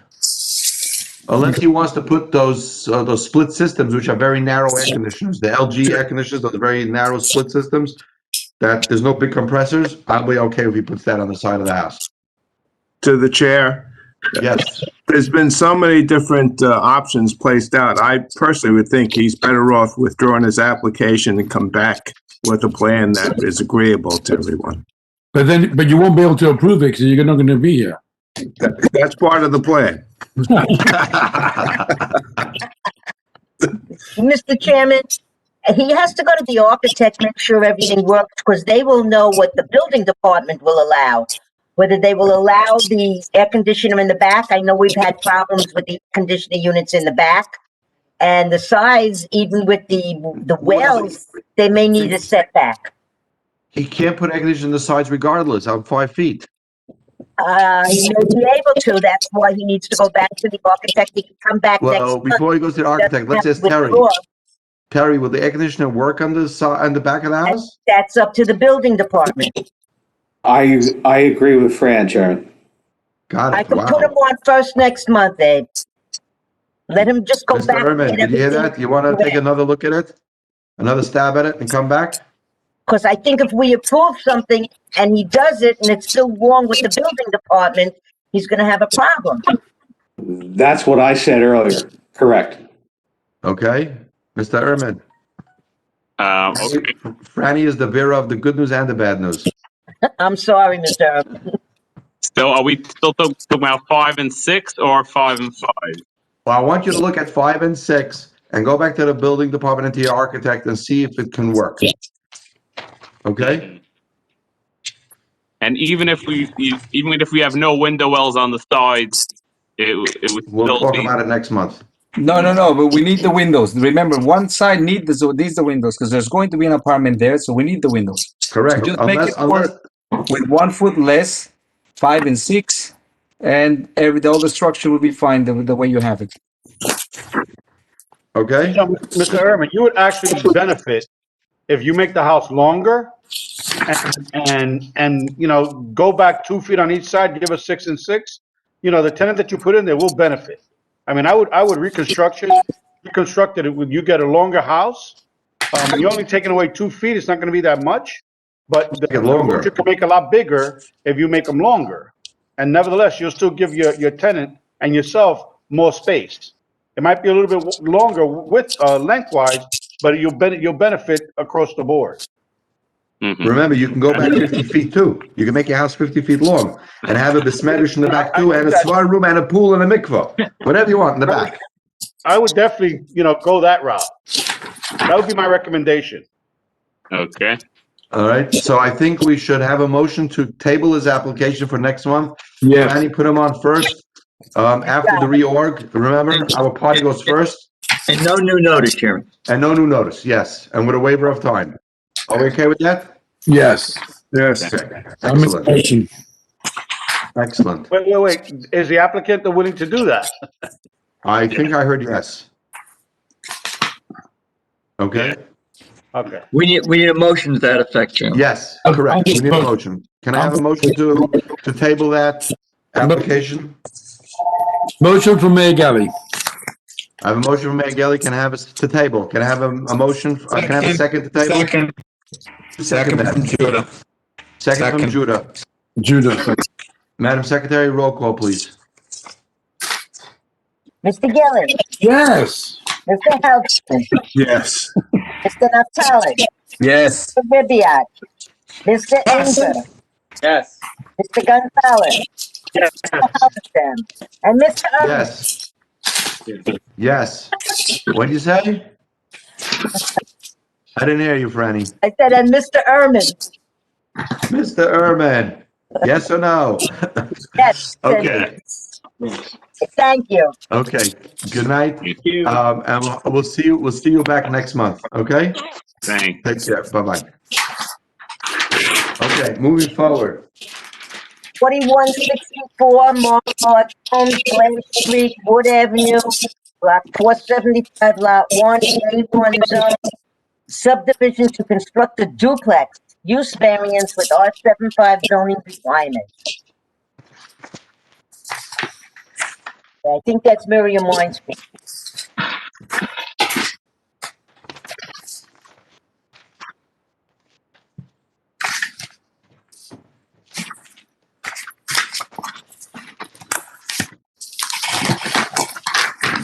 Miriam Weinstein, Okay. you hear us? It is. 1 sec. Oh, I couldn't get it to unmute. Can you hear me now? Yes. Are you on the phone or on the camera? Or on both? I'm on the camera. For some reason, way back when, it was set up to call me on the phone. So the only way I can do it is to be on the phone while on the camera. Hey, Patterson, IC has notified me that background noise is coming from your phone. From my phone? Background noise is coming from my phone? Yes. My phone? No, not Miriam. No, Miriam. Oh. They're saying that,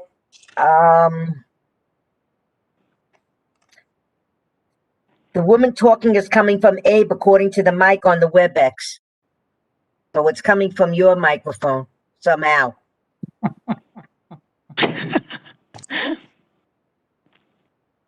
Hey, you look interesting. You grew a beard. Just for the record, I'm sleeping in a doghouse tonight.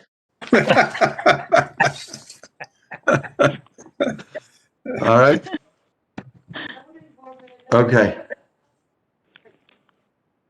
Okay, let's move forward. Appeal number 4164 Marble Arch Homes. You ready for me? Yes, I am. But no, Franny has to read it into the record. Fran read?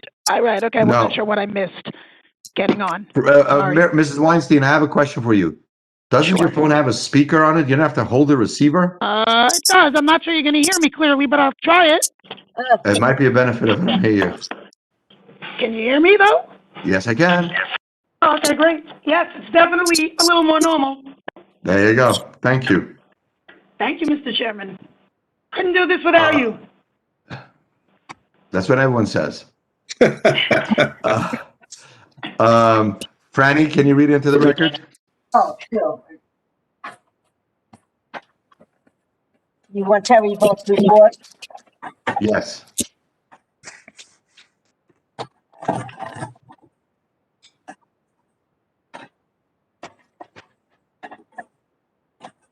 Okay, from Terry Vote, engineer planner. Let's see what you got here. The applicant is seeking minor subdivision approval and variance relief to subdivide existing 2 residential lots. The application proposes to apply R75 zoning requirements to the new lots. The new lots are designated as 1.01 and 1.02 and Block 475. The applicant is seeking variance relief for the lot area. The applicant will require a variance for lot coverage also.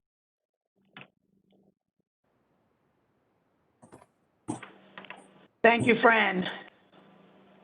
Good evening, Mr. Chairman, board members, Miriam Weinstein on behalf of the applicant Marble Arch Home. We are here this evening requesting minor subdivision approval to subdivide 1 existing lot into 2 zero-lot line lots upon which 1 duplex will be constructed. As the property is located in the A1 zone, duplexes are not a permitted use, but our testimony will show that the use is in keeping with the character of the neighborhood, and we will provide the positive and negative criteria justifying the grant of the use variance.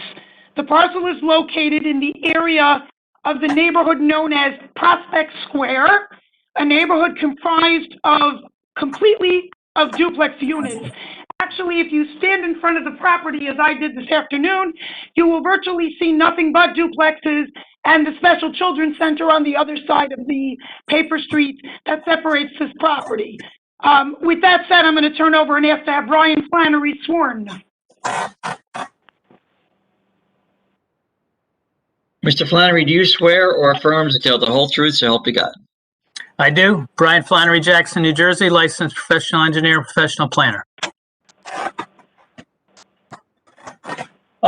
This application, as Miriam indicated, is for basically approval to build 1 zero-lot line duplex. The reason we're here is because the property is in the A1 zone. The A1 zone is the agricultural zone. I'm sure the board is familiar with this area. There are no farms there. There have been no farms there. Lakewood, a long time ago, back in the 90s, used to refer to the A1 zone as the holding zone. A large portion of the town was zoned A1, agricultural, and there was some agriculture at the time. But the township was reluctant to change it. They kind of let things change as it went. Currently, we have 3 A1 zones left in Lakewood. One is the ST Court area, where there's houses on 2-acre lots. It should probably be called an estate zone rather than an agricultural zone, because nobody's growing anything. Nobody's got chickens or goats or anything like that. It's not agriculture. It's more of an estate zone. There's also another A1 zone on Pine and Vine, and nobody's asking to change the zoning on that because Somerset Development already got approval and developed the whole area, everything developable with duplexes. This particular A1 zone encompasses what used to be 12 different blocks. A lot of them have been consolidated now in the Special Children's Center, but it goes from Lewin Avenue about 800 feet west to the townhouses that were developed to the west of us. And it's probably 1,000 feet deep, and it goes back to Claremont. A lot of the property to the south of us is owned by the township, and the smart growth plan of 2014 showed a township park to be built back in that area. So the reason I'm going into this detail is to tell you that the A1 zone for this area is a farce. Nobody's building farms here. We have a 12,000 square foot lot, which is the size. It's actually bigger than most of what's been developed in this Cross and Prospect core. the Cross End Prospect Core has, in this vicinity, block 461, 462, 463, 472, 473, 474 have all been developed with duplexes on 10,000 square foot lots. We're here asking for a duplex on a 12,000 square foot lot. The other uses in this A1 zone that we're in, block 474 to the north of us is duplexes on 10,000 square foot lots. Block 484 is owned by Cerebral Palsy of Monmouth and Ocean County. Block 490, lot 13.01 is owned by the Special Children's Center. The only thing that makes sense on this lot is a duplex. So the planning board looked at this A1 zone when they did the 2017 master plan and agreed that it doesn't make sense. And they recommend changing the zone to RM. What we're doing is completely in accordance with the RM zone. The township, the governing body hasn't changed it yet because their recommendation was conditioned upon roads being fixed. My testimony on this, for one duplex lot, it doesn't make sense for anything other than a duplex. The impact of one duplex on this area is non-existent, and it's kind of a no-brainer. But I'm going to go through the reports and the justification for this variance.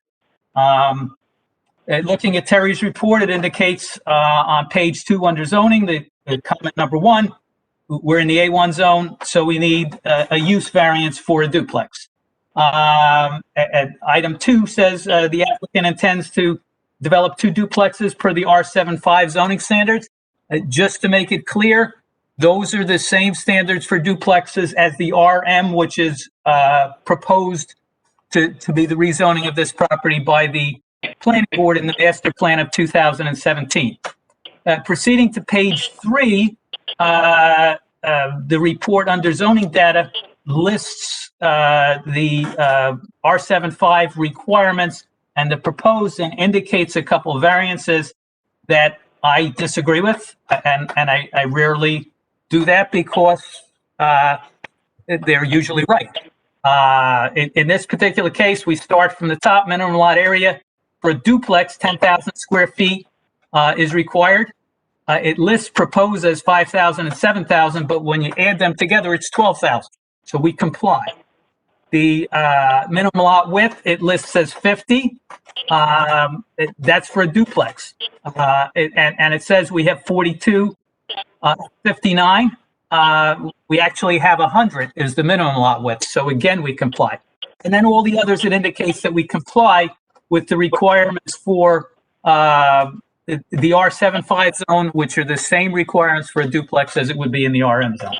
Going to the review comments, testimony should be provided regarding the proposed architecture, and architectural plans were submitted. It's a standard duplex. It shows 5 bedrooms, bedrooms in the basement. We show parking spaces, 4 parking spaces per unit, which would be a minimum. If the plans come in and show more parking spaces are required per the ordinance, there is room on the lots to provide them. So now looking for the justification for this D variance, if we go to the master plan of 2017 under the background information on page 2, it lists all the growth. The growth, it concludes on page 3. Based on this information, it's therefore important that Lakewood plan for residential development to house its growing population. This isn't going to make a big bite in housing the growing population, but it is going to provide housing opportunities, and it's going to fit in very clearly with the development that's proposed. On the same 2017 master plan, the vision statement on page 7, encourage growth and development in appropriate locations and consistent with established land uses. This is consistent with established land uses. It's consistent with the duplexes that are proposed on lot 474, just to the north of us in this same zone. Now, this particular lot, we're showing the duplex facing Blanche Street, which is a rotated orientation from all of the other duplexes that are proposed here. But this lot is bigger than the other lots that are proposed here. It's 100 by 120. My professional opinion is that by orienting it in this fashion, it gives the future owners a larger rear yard, and it's the appropriate way to go. It also provides that the front of the house will face toward the existing duplex development rather than having the rear yards there, which would be more of a nuisance to the owners across the street. And if we came in the other way, it would certainly be my testimony that it's not a nuisance to the owners across the street because they have a street. The only ones that are going to see these are the unit owners that are on a corner lot. So they have a street next to their side. The master plan strategies in the 2017 master plan on page 8 says create a range of housing opportunities and choices. And in this area of the core, which was designated as an area that should have provide housing opportunities, this particular one is actually located in the northern portion of the core, where the master plan says it should be more dense.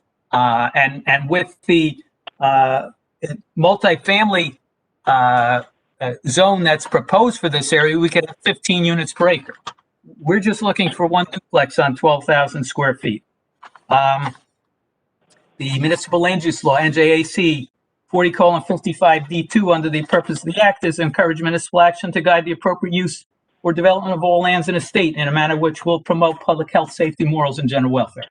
And it's my testimony that this application does that. E is promote the establishment of appropriate populations, densities, and concentrations that will contribute to the well-being of persons, neighborhoods, communities, and regions, and preservation of the environment. Again, my testimony that this does this. The master plan says it should be an RM zone that allows 15 units per acre. We're asking for one duplex on 12,000 square feet. The other review comments in Terry's report, a lot of them are informational. We're providing for 4 parking spaces. If we need more on a 12,000 square foot duplex lot, we can fix them. We can fit them. On page 4, it says provide testimony about the refuse collection, and obviously the intent is to have DPW pick it up the same as they pick up the refuse on the other duplexes that were built on all of those 8 blocks I mentioned previously. So the other informational, the spot elevations, all that stuff, if the board acts favorably, we would provide them to the board. And clearly it's my testimony that this is a uniquely situated, it's a 12,000 square foot lot in an A1 zone proposed to be an RM zone, no, a multifamily zone, and it's situated in an area that's already been developed with many other duplexes on less than the size lot that we're proposing, and obviously there's no detriment to the public good, and there's no detriment to the zone plan or zoning. That is my testimony, Mr. Chairman.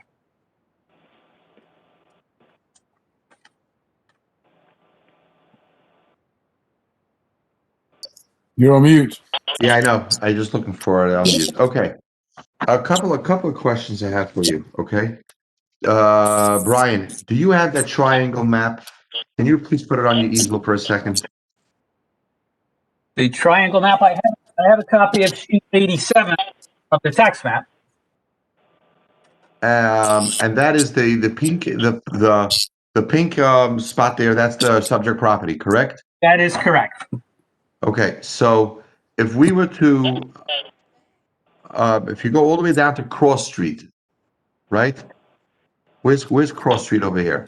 The Cross Street is off the sheet 87. Sheet 88 is next. Which direction? Which direction?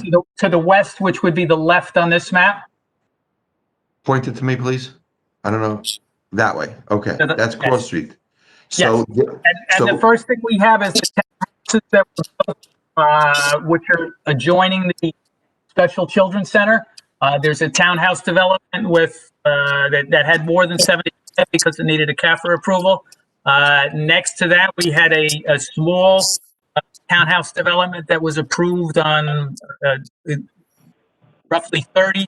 And next to that, we had another townhouse development that was approved with 74 units, a few singles, but a total of 74 units, so it didn't need CAFR. So the whole area developed with townhouses and duplexes. And what zone was those other, what zone was this development right before the,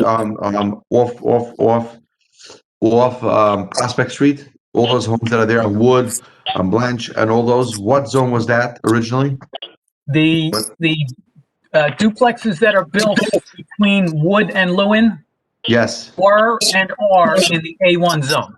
that's all in the A1 zone. That is the A1 zone. Now, when we go to the east of Lewin, which is to the right in that direction, that was an RM zone. So the townhouses that are built and the other duplexes are in an RM zone, which is what the planning board recommended for this. I understand that, but what I'm trying to say is this whole development, Prospect, what's it called? Prospect, Prospect Square. It's called Prospect Square. Prospect Square was all in the RM zone No. or in the A1 zone? A1. A1. Okay, so all he's doing now is putting in another single building, a duplex, in an A1 zone that was converted to duplexes in the past. Yes. Okay. What's gonna? I have a question for Terry. Terry, Yes, Chairman.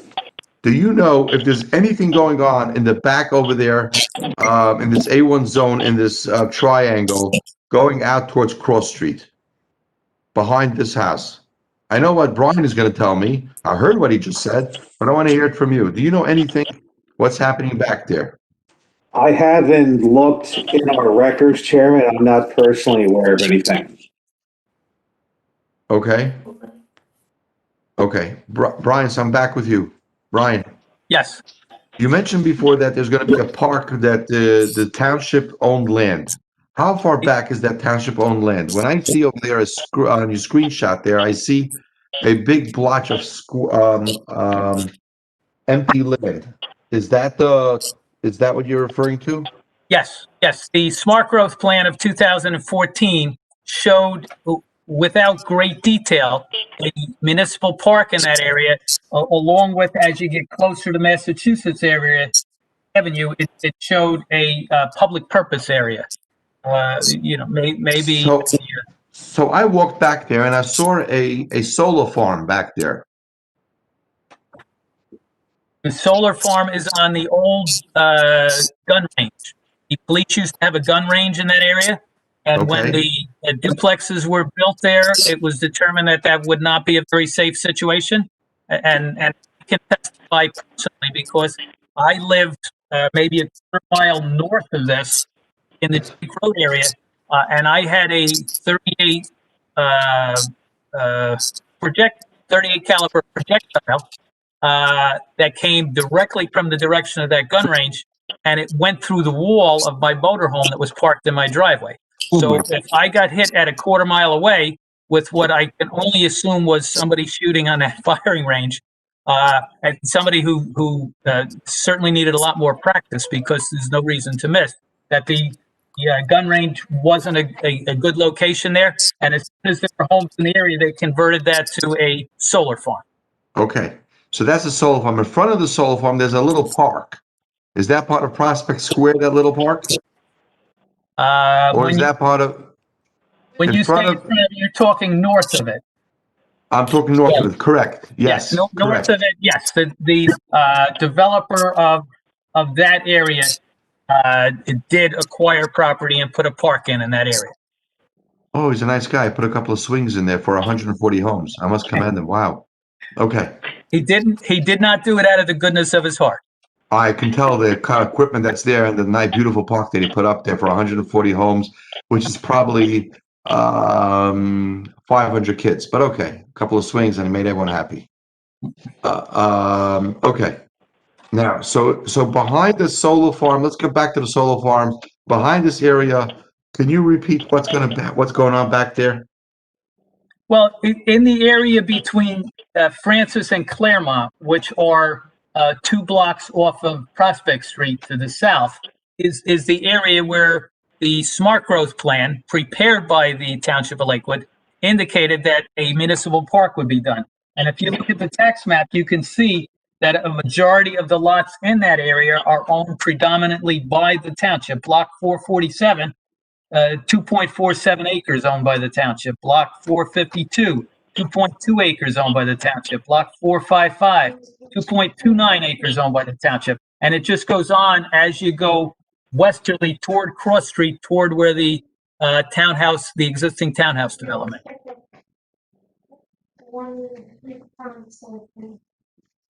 Okay.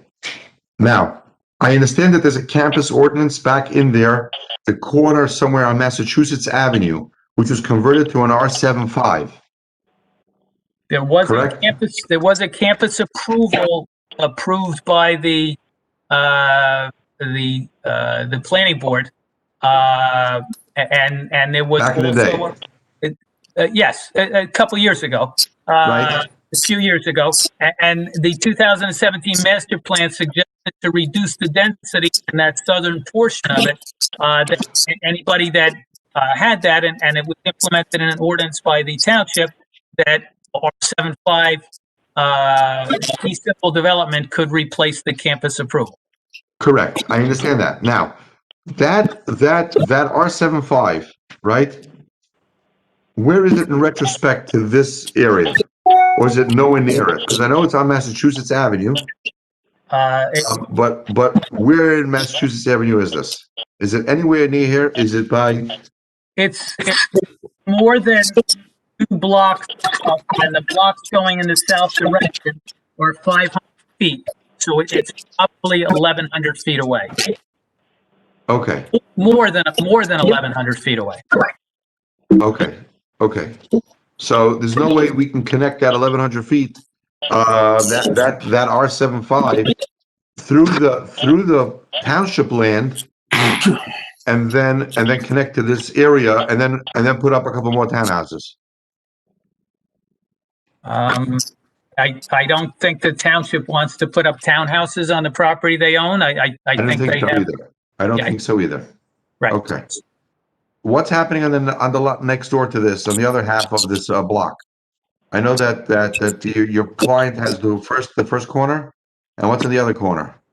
Well, the other corner is part of the largest lot in the block, which is lot 2 in block 475, and it's a 1.6 acre property. I'm not sure who owns that. Well, we have the map. We'll take a look.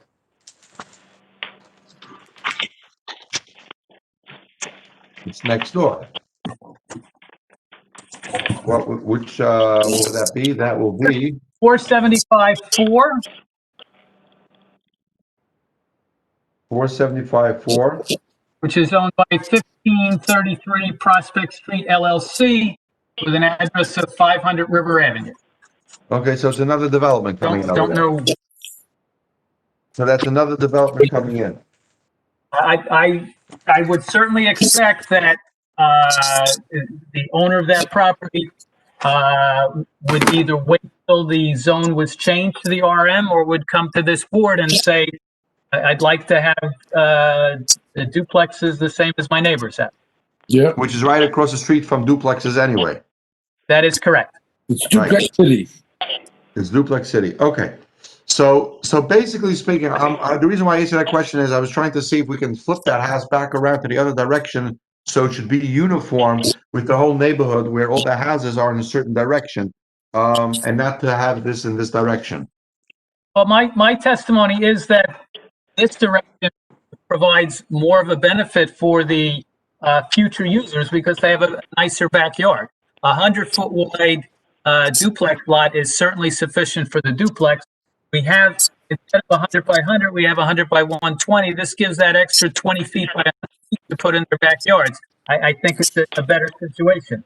As we indicated, the neighbors across the street, if it's the other way, Now they're going to have a rear yard across the street from them rather than the front of the house. And that's a matter of preference. My personal, you add a little diversity to the neighborhood by turning it. Additionally, if we turn it, it's going to face the township lot, which is across the street. Block 43 across the street is a township lot. I cannot believe that the township is thinking that's a good place for duplexes. They have the Special Children's Center and they have the cerebral palsy of Monmouth and Ocean County. I would expect that they have in mind that they would keep that concept of providing inherently beneficial uses in that area. So we have a 1.69 acre tract that would probably have something similar to the Special Children's Center or the cerebral palsy of Monmouth and Ocean County, and turning a unit to face that, I think would be an adverse impact. Okay. Terry, I have a question for you. Yes, Chairman. Nothing is happening that you know in that area, correct? It's all Not that I mute, it's recall. all quiet? Quiet in Lakewood is a relative term. I cannot tell you anything off the top of my head that's happening there short term. Okay. Okay, so now let me, Mitzvah LLC, that must be Mark Property, still owns a piece over there. Okay, so Jerry, I have a question for you now, Jerry. Based on what I heard, is it possible to deny this application, or if we deny, can we be sued for discrimination? Because that whole area was approved for duplexes, and how can we not approve a duplex right in this area? Well, Chairman, either approving or denying, you need to provide the reasons for your vote. So, could you be sued? Yes, you could be sued.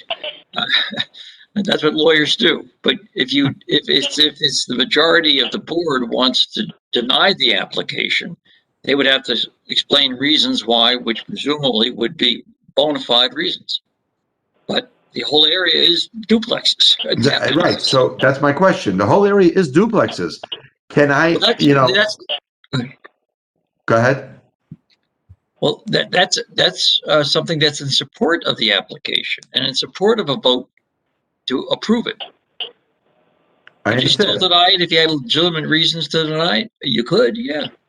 If we would deny, because I'm reading a lot of comments from the neighborhood that for whatever reason they don't want it, for whatever reason, and this goes in front of a judge, will the judge just reprimand it back and say, why'd you deny this for when the whole area is full of duplexes? And for no good reason? Judges don't like to read transcripts where the attorney has forecast what the judge is going to say. But I can just say to you that there are at this point uncontroverted expert opinion and testimony as to why the use variance should be approved. The testimony from Mr. Flannery is it blends into the neighborhood. It's similar to the neighborhood. There's no adverse impact, that kind of thing. So there you are. Yeah, I just need to be clear on that. Mr. Who's Chairman, I'm looking at his zoning map, and it looks like blocks 471, 472, and 473 in the RM zone. This one is 476, 475, and 474 is the A1 zone. That is correct. I don't have a zoning map, so I can't see it. Can you lift up that zoning map? Can you show me that? Brian, I don't know what PP stands for. It says it's a PP zone. What does that mean? That's a crosses prospect overlay zone. What? A cross and prospect core overlay zone. 474 to 447 is that PP zone. Well, Brian, do you have that map? Do you have the tax map that Franny's speaking? Can you show that to me? It's the zoning map. I can't turn my computer around. I understand. see if I can. Wait. No, no. Not working.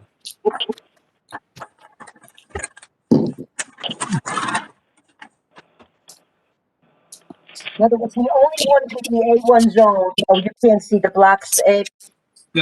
No, I can't see it, no. I have marked in red on my map. And maybe if I get that closer to you.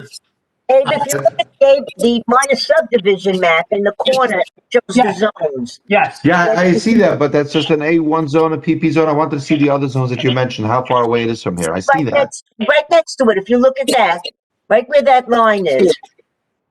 Oh, okay, I see the PP zone, I see. Right, then right between that 471 is RM, and then go up the course, and all of those are RM. Okay, it's two, okay. Whatever it is, okay. Submit to the public. Right. Okay, so let's open it to the public and let's hear what the public has to say about this. If anyone wants to submit your Okay, I emails, got please submit it to I have promotion Newberg. 1 minute from zoning board comments at lakewoodnj.gov, or you can just sign on and call in. All right, let me give you the number to call in because evidently. Oh, 1 minute. Let me read the ones I have first.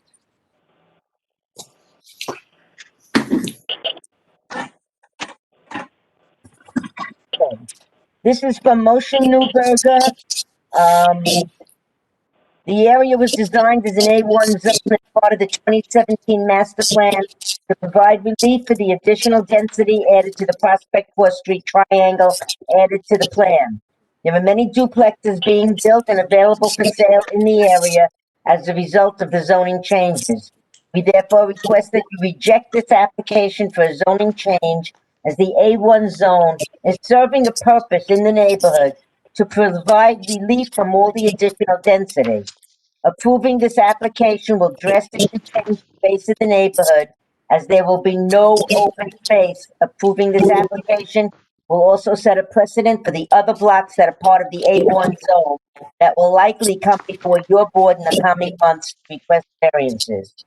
Additionally, this applicant is not conforming to the layout of the neighborhood as the houses in the neighborhood are facing east-west. The applicant would like to make houses facing north-south. Please do not create a precedent for this A1 zone. Hold on a second. Wait a minute. Franny, what's the address of the objector? Wood Avenue, Which one? Sorry? 11 Wood Avenue. Down the block. Right. Down the block. All right, let's go with the next one. Jack Newworth. Address of Jack Newworth? Doesn't say. Doesn't have his address. Does he live in Lakewood? Or is he from Brooklyn? It doesn't say. It could be from Borough Park. I don't know. Could be, I am okay. writing to strongly oppose granting the use variance. The use variance this applicant is requesting. The lot is in the A zone, which permits single-family houses on 2 acres of land. The area was designed as an A1. This variance, if granted, would accomplish very much the opposite. Approving this application will set a precedent for the other blocks that are part of the A1 zone that will likely come before this board to request variances as well. Such variances will drastically change the character of what the A1 zone was set up for. Please keep our A1 zone intact. Doesn't have an address here. Next one is Ellie Josephson. Again, no address. Oh, 9 Wood Avenue. Board should deny this variance because it is a life and safety hazard. Between the hours of 8:40 a.m. and 9:45 a.m. each business day, there is so much traffic on Prospect that it typically takes upwards of 30 minutes to get off Prospect Street onto Route 9 or Cross Street. There are no other roadways or possible exits for the hundreds of residents in the many Prospect developments. In case of a medical emergency, a patient could need to be airlifted out. A fire emergency could be catastrophic. In my personal life, we had a situation where my wife was in labor and had to be rushed to a hospital. Thank God. Mazel tov. Right, thank God. Nights. Mazel tov. But it is something we think about when sitting in the daily gridlock. There are dozens more duplexes along the Prospect Corridor that have been approved and are available for purchase. There is no reasonable justification to approve these variance requests. And then I have Yaakov and Sarah Cohn on 17 Wood Avenue. As the neighbor directly adjacent to the proposed application, we would like to propose the following reasons as to why the application should not be given the right to rezone. Firstly, there were over 140 houses built in our development in recent years, and the two builders who were involved did not change the direction and pattern of which the houses were built. All of the duplexes were built in organized rows straight down a block. The proposed applicant would like to differ and change the direction of his two duplexes to be completely inconsistent with the existing pattern of the entire area, hence changing the uniformity and aesthetic look of the neighborhood. Secondly, our builder specifically put greater soundproofing towards the front of the house and not at the sides. Constructing two homes facing the entire length of our house would bring a substantial amount of noise and lack of privacy to our daily life. Please understand us on a personal level and do not give him the right to change the direction of the homes. Most importantly, the area in which we live is extremely populated already. For example, driving down Prospect can take over 30 minutes during the morning hours. We purchased our property with the understanding that the forest would remain an A1 zone, and no one would try to mess with the 2017 master plan created to alleviate the existing density and overcrowdedness of the Prospect Court Street area. We would like you to please reject this application, as the A1 zone is the only area providing relief to the ever-growing density in the entire development right now. That's it for now. Okay. Can you give out the number? 1 minute, that was 4164. The phone number is 408-418-9388. What is it again? 408-418-9388, and the code is 132-314-7989. Okay. To the chair? Go ahead. Is it still open to the public? So, Yes, it's still open to the public. so I'll wait. You'll wait. While I'm just going to give the public a few minutes, I have a question for Brian. Okay? Brian, I understand what you're saying, that the lot width is 100 feet, but we still have one at 42.76 and the other one at 53 with a 7-foot side yard setback. What's the reason? Why can't we just make it smack in the middle where it's going to be 50 and 50 or somewhat similar to that? Give a wider side yard and so on. Well, the reason for that is the same as on every corner lot, because the side lot for Wood Avenue has a 25-foot front setback. So to balance the building envelopes, the corner lots provide one lot wider and one lot narrower. And as I indicated in my testimony, when this finally gets to the RM zone, which the 2017 master plan recommended, there was a comment that the 2017 master plan suggested this be A1. That's not accurate at all. This has been A1 since I moved into Lakewood in 1979, and the 2017 master plan actually looked specifically at this and said A1 is not appropriate in this area, and it should be changed to RM, but they said that the township governing body should wait until the roads are improved, and the county has provided design plans to improve Cross Street, which would be the road in this area. They have plans to improve the Prospect and Cross intersection. So it's not a matter of leave this A1 and save the trees. It's a matter of fix the roads first and then change, and the whole A1 area would be changed. Now, as I indicated, the blocks to the south of us, specifically 476, 482, 487, and 490 mostly owned by the township. So I would not expect the blocks to all go and be duplexes on 10,000 square foot lots. But I would expect the rest of block 475, which is in private ownership, to be duplexes on 10,000 square foot lots. And if I was here with an application on 475, I would recommend, as the board has done in other areas, granting the approval, but allowing development of the entire thing at this time. Since we're only talking about one duplex, it's really silly. If the board really can't build a duplex, the applicant would be allowed to build a single-family house on this lot. Single-family house it isn't appropriate on the lot. There's not a single-family house in anywhere in the vicinity. So I kind of forget what your question was at this point. My question was, I'm waiting for an opportunity to butt in. If you have a 25-foot front yard setback, is a double front yard because of Wood Street, right? Yes. You can still, I think you can't move it over, the house to center it 50-50, because you do have 25 in the front on Blank Street. The corner of over there, you still have 25 over here, so why don't you just center it over? Or you need 25 the whole length. Got it. You need 25 the whole length of the house. Forget it. 25 the whole length of the house. Correct. You need 25 the whole length of the house. I have another one from a Mr. Clawberg at 37 Lewin Avenue. The bottom line is this applicant is not conforming to the layout of the neighborhood. The house is all facing east and west, and he requests that you reject this application for a zoning change, as the A1 zone serves the purpose in the neighborhood to provide relief from the additional density. Okay. I think I'm going to close it to the public. We gave enough time for people to respond and to call in. Did anyone call in? I don't see anyone calling in. No. No. Okay. So we close to the public. Mayor, go ahead. Hey, but good question. So, Brian, in general, I don't have a problem with application. The whole area is duplexes. That's fine. What is the whole deal about going east to west or north to south?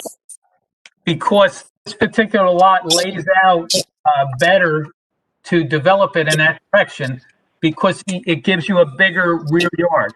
And the comments I've heard with respect to you're changing the pattern of the neighborhood,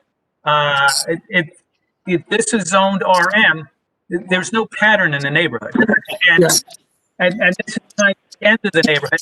I found it interesting that the addresses that were given were 9 Wood, 11 Wood, 17 Wood, and one on Lewin Avenue, which I don't know which side it was. But the Wood Avenue and possibly the Lewin Avenue are all houses, duplexes that are built in the A1 zone. So they're in the A1 zone in a duplex saying, don't let any more duplexes in the A1 zone. And whoever told them that the trees were going to stay there, that's ridiculous. Liar. That's ridiculous. So if you approve this with the houses the way how you're proposing it, how does it affect that lots going further down? It doesn't affect it at all. If any lot that was built to the south of us would front on Wood Avenue, would face the township-owned lot, which is to the west of us.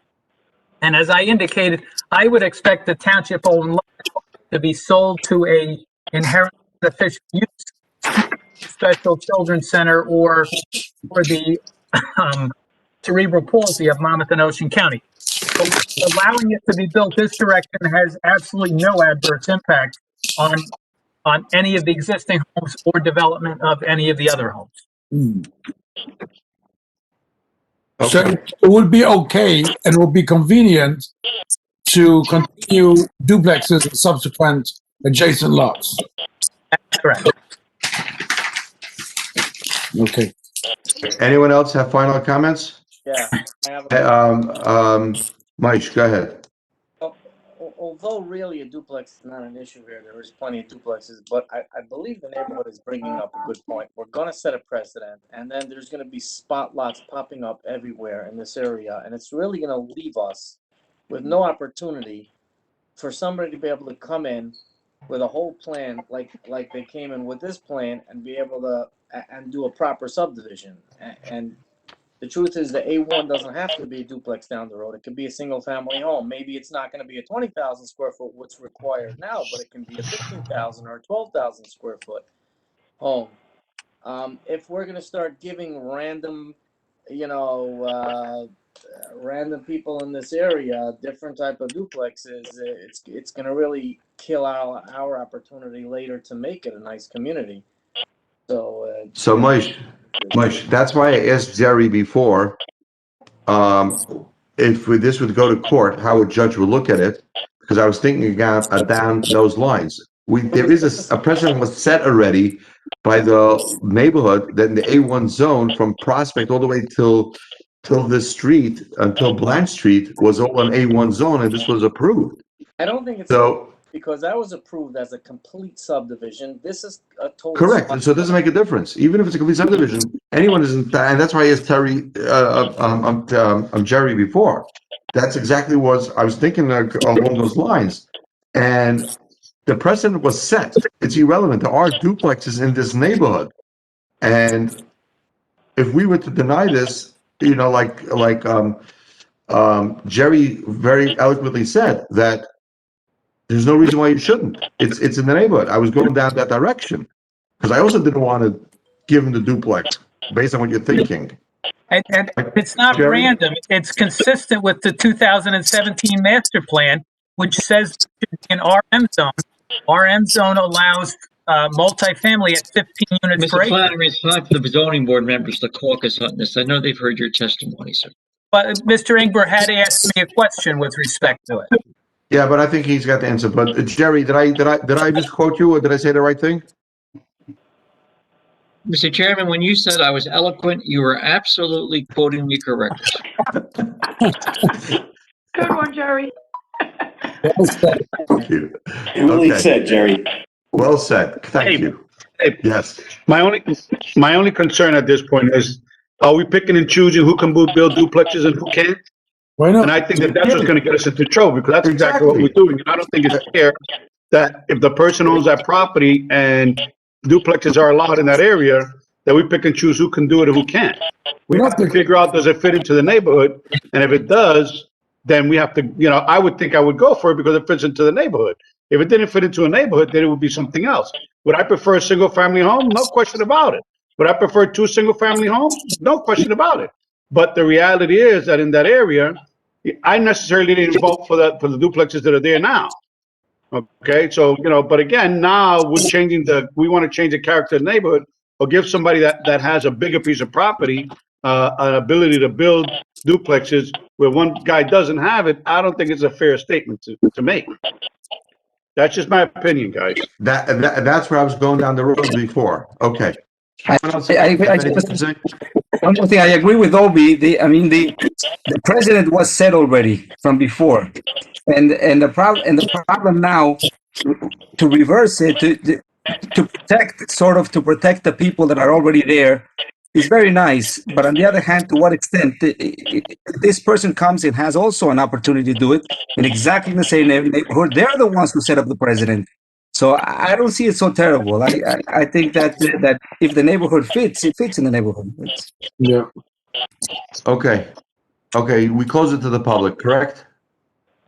Yeah. Okay, fine. So I'm basically going to ask for a motion then. And unless anyone has anything else to say.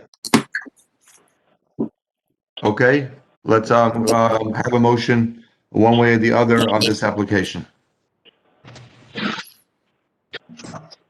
Seeing none, I'll make a motion to approve. Okay, I have a motion from Mayor. Can I have a second? Second, Second from Judah. Madam Secretary, roll call, please. Mr. Gelli, Yes. Mr. Halverson, I didn't hear you. Mr. Halverson, you're on mute. Still didn't hear you. Come on, we need to hear your voice before you leave us for good. To the chair, the motion was to approve, right? I think he said yes. Okay. Mr. Vivian, yes. Mr. Ingber, No. Mr. Gonzalez, Yes. And Mr. Halverson. Yes. You didn't Okay. ask, Fran? Good night. Good night and good luck. Listen, Fran, Thank you you very didn't much. ask. That's fine. What? I just want to wish Hal well. Thank you. Thank you for your service, and we're gonna miss you. Okay. You all have a good night. Good Thank night. you. Moving forward. Fran, did you ask me for a vote? Yes. Yes, we put you down as yes. Okay. No, we didn't put it out. Say We said yes. yes. Yes. Yes. You called, Before we go into the next application, 4154, let's take a 10-minute break and we'll be right back.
I go back.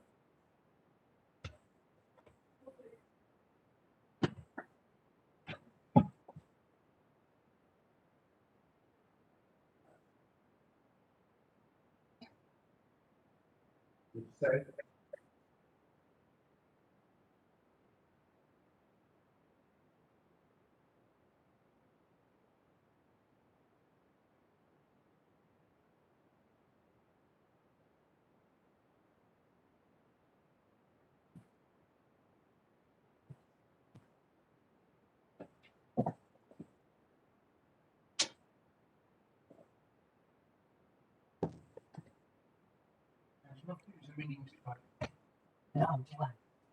Didn't start, what's meant? Yeah. And then another nice guy.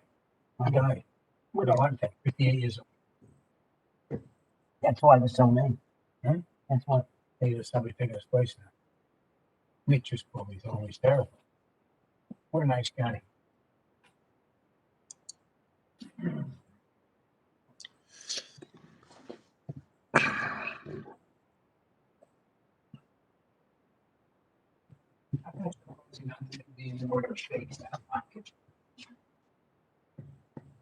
You can't.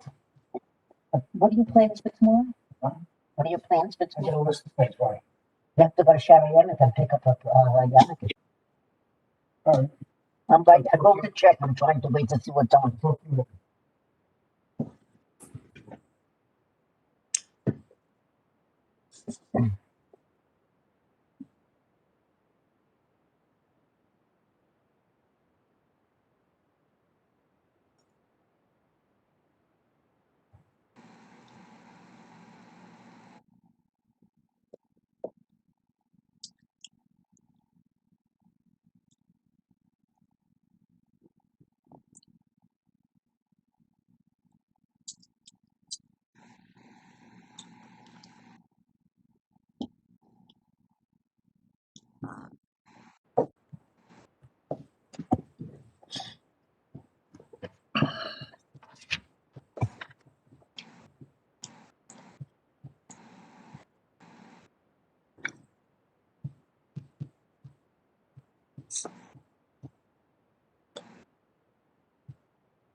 Right.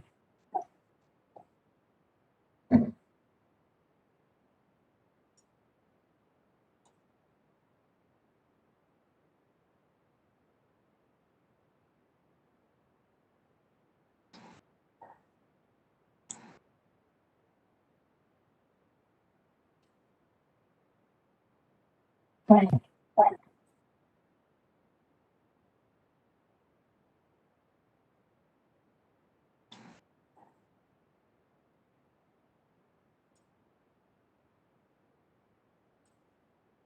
What are you doing about it?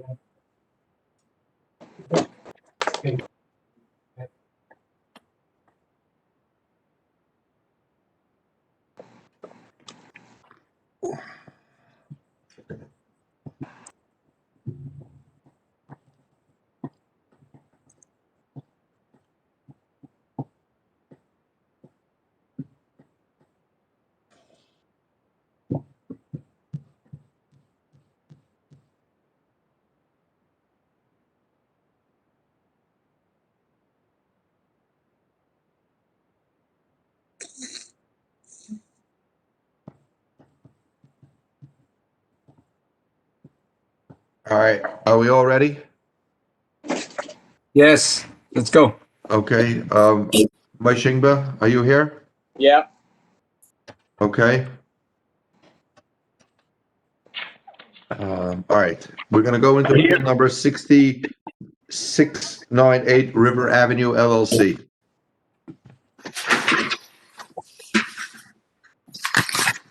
Madam Secretary, can you please read it in for the record? Appeal 4154, 698 River Avenue, lot 423, lot 8 and 65, H7 zone.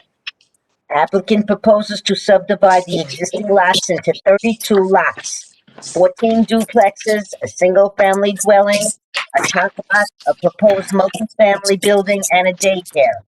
Existing single-family dwelling on lot 65 to be relocated on property to allow for proposed access drive. Use variance is required for multifamily building which is not permitted in the zone. For proposed lot 8.14 and 8.15, which are undersized, and for lot 8.17, which is a single-family lot in a multifamily duplex zone. Adam, good evening. I understand that you are going to be representing tonight, the applicant? Yes. Good evening, Yeah. Mr. Chairman. Hold on one second. Give me 1 second. Tully, I just restarted my zoning board meeting. I'll call you back in about a half hour. Bye. Hello? Yes, good evening, Mr. Chairman. Adam Pfeffer, on behalf of the applicant. As Fran indicated, there are a lot of things that are going on in this application. However, the only real item that we were before this board this evening is for the use variance for one single-family lot. I was going to ask you that question. Adam, if you don't mind me cutting you off. I looked at this application very thoroughly, okay? From what I understand, this is more or less a conforming application. It's more or less of an as-of-right application, looking at the whole thing. The only thing which I picked up is the single family. So my question is, does this belong in our board? Because Yeah. it's just has a single family house. No. Jerry, correct? It belongs. 1 if I second. could just answer the question, I just need Jerry to agree with me or disagree with me. Well, no, as I understand it, the single family lot is a non-conforming use. He needs a use variance, and only the zoning board can give it. Okay. Correct. But this whole project, besides this one lot, is conforming. Correct? Well, yeah. Well, that may or may not be. I'm not. But Okay. I just wanted to make sure that. The But, Mr. Chairman, if I can just clear something up. So again, the uses, but for the single-family house, are all conforming. We will have, if we get the use variance this evening for the one single-family lot, we will have to design it. Obviously, a plan was submitted with the application. That's not the final plan. We need some tweaking. We need to go through exact square footage of the synagogue. We need to go through the exact square footage of the office building. All those items, again, are permitted uses, but the only reason we're before this board tonight is to get the approval for one single-family house, which is not a permitted use. Should the board act favorably, I know the board doesn't like to see bifurcated applications, but the reason we do that is so we don't spend extensive money on design. Once we get, if we know that is approved, we will go back, we will draw it all up, we will come back with exact square footage, parking requirements, all the other items, and come back before this board for what we'll call the second bite of the apple. But tonight, all we're really seeking is the use variance for one single family lot. Okay, so just for housekeep then, on your zone map, you're right over here, variance plan preliminary and final major subdivision. According to you, it's not a preliminary final major subdivision. It's not to tweak it. It's a bifurcated application just for the use this evening. But on here, it says a preliminary and final. So it's not bifurcated on your map. For housekeeping purposes, how did you write your notices? And how did you submit the application? Notice is over here, hold on. I have no problem by bifurcating it. I just for housekeeping, I want to make sure that it's correct. The notice called for a bifurcated application. There's no question about that. Hold on, Okay. I'll get the exact wording in front of me. Give me 1 second.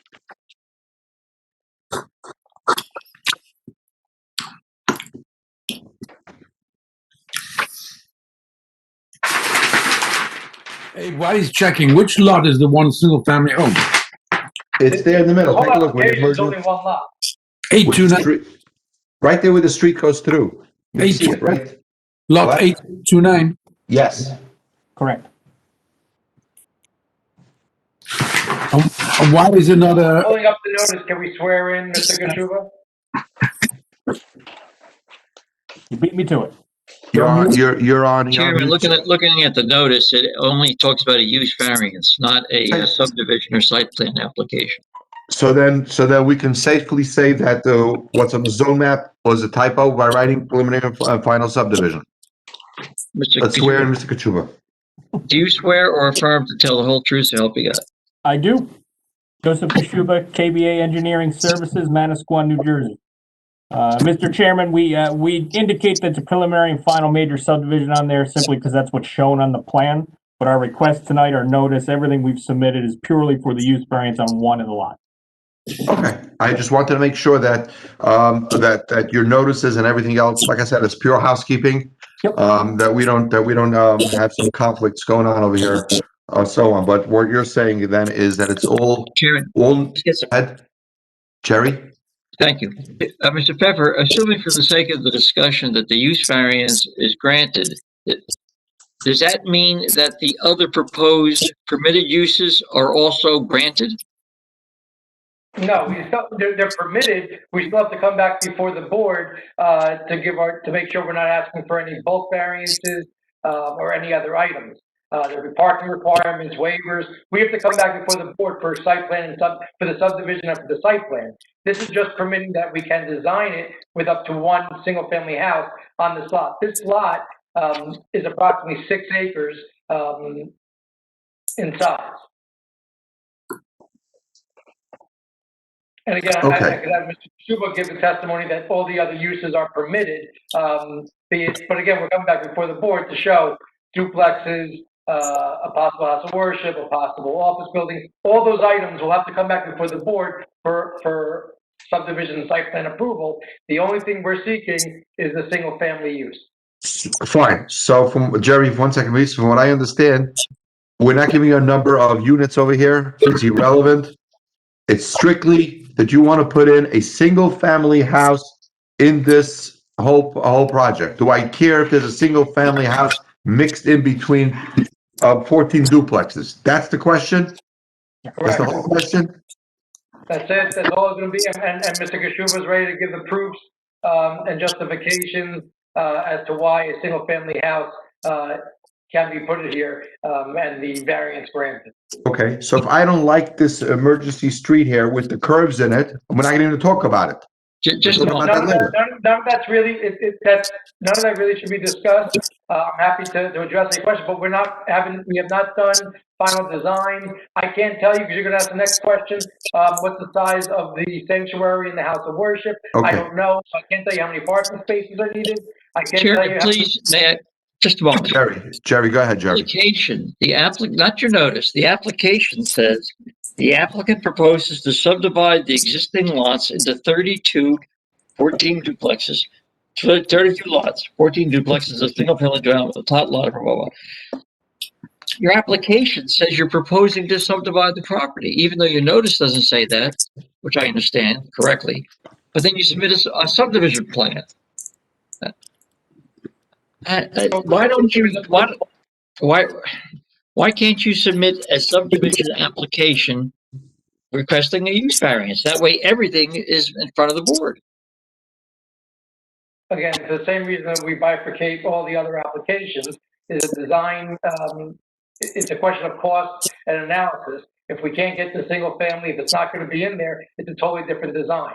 To have to design multiple times, for final design, this is what we do on a monthly basis before the board. Yes, but normally on bifurcated applications, the application is for the full tract of land. You're asking, Just to be clear, we're talking about one lot. The whole site is only one lot. It's a approximately 6-acre lot, in size. So I need to, if we're able to go ahead and get that justification to get single family, up to the one single family on the site, we will have to design it properly. And I guess I will leave the Mr. Gashuba to give the engineering justifications. Legal perspective. but wouldn't the use variance application need to take into account what the remainder of the tract is gonna be? So, and again, the way it was submitted is a application for 32 lots, up to 14 duplexes, a single family dwelling, a tot lot, a proposed 2-story office building, a proposed, you could expect all that stuff is coming back, but we have not been fully engineered in size to tell you what all those are submitted. We take the single family out, we go to the planning board, there's no question there. But to have the overall track for how we hope to design it, the single family is not a permitted use.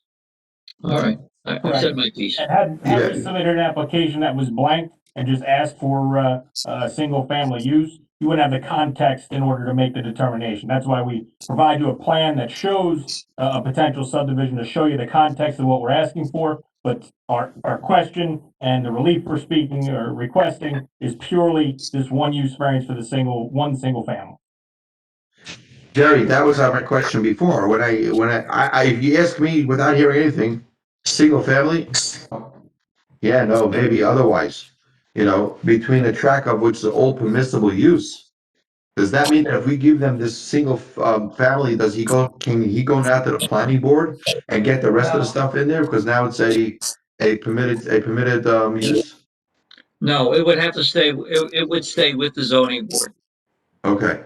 So before we continue, I just want to make sure. And just to Mr. Chairman, one step further, this isn't like I could pick and choose which lot. This is one 6-acre tract. So there's no trickery here. There's no, oh, we got the single family, take that one lot out and now go before the planning board.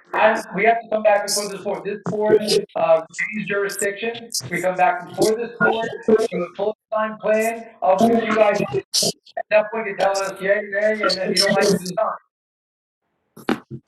Jerry, yes, my fellow board members, I don't understand what's going on over here. No. I got a question. Yes, is that you? Yeah, I got a question. Just on what you and Jerry were talking about. Judah, your mic for some reason tonight is very bad. I don't know why. All right. Well, at least my wife ain't talking in the background. Just quick question. What I understood you to say was that you asked Jerry if like she insists would be approved for just one single dwelling, single lot, would they be able to go to the planning board? Jerry said they'll come back here, but I mean, my question was theoretically, if this would be a property that would already pre-approved for a house, and would they, for one house on it, would they have to come to us, or they would have to go, the only thing they're asking for is just to have approval on one single dwelling. The rest are all approved uses. Is that correct? Am I understanding this? That's because you'd have to come to us because you're not allowed to put a single family in an HD7. That's why they're by us. I understand that part.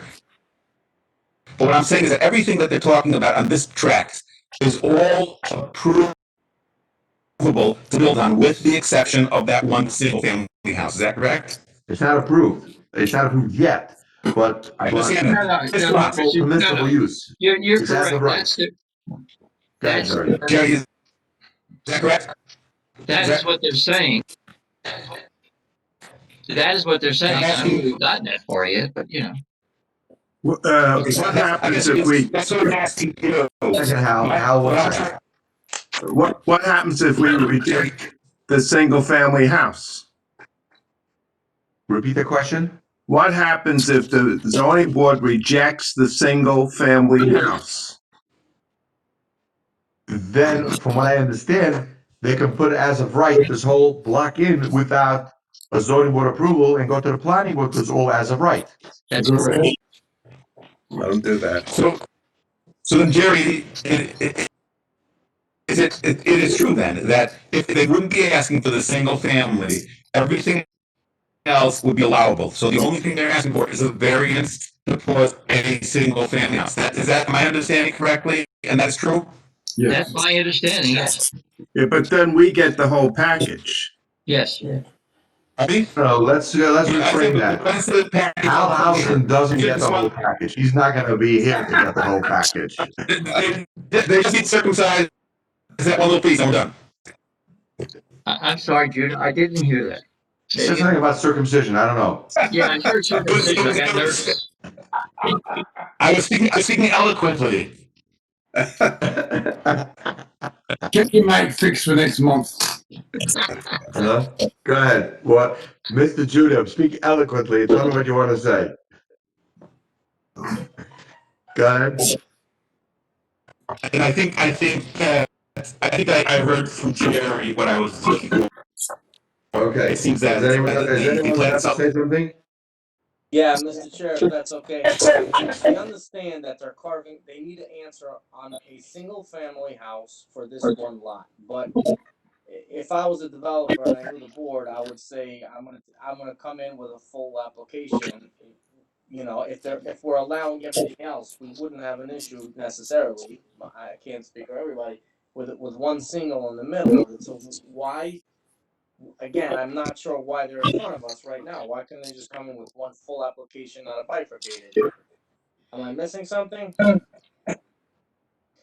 That's Jerry's question also. Jerry asked the same question, that they're coming in for a single family lot without seeing the whole application.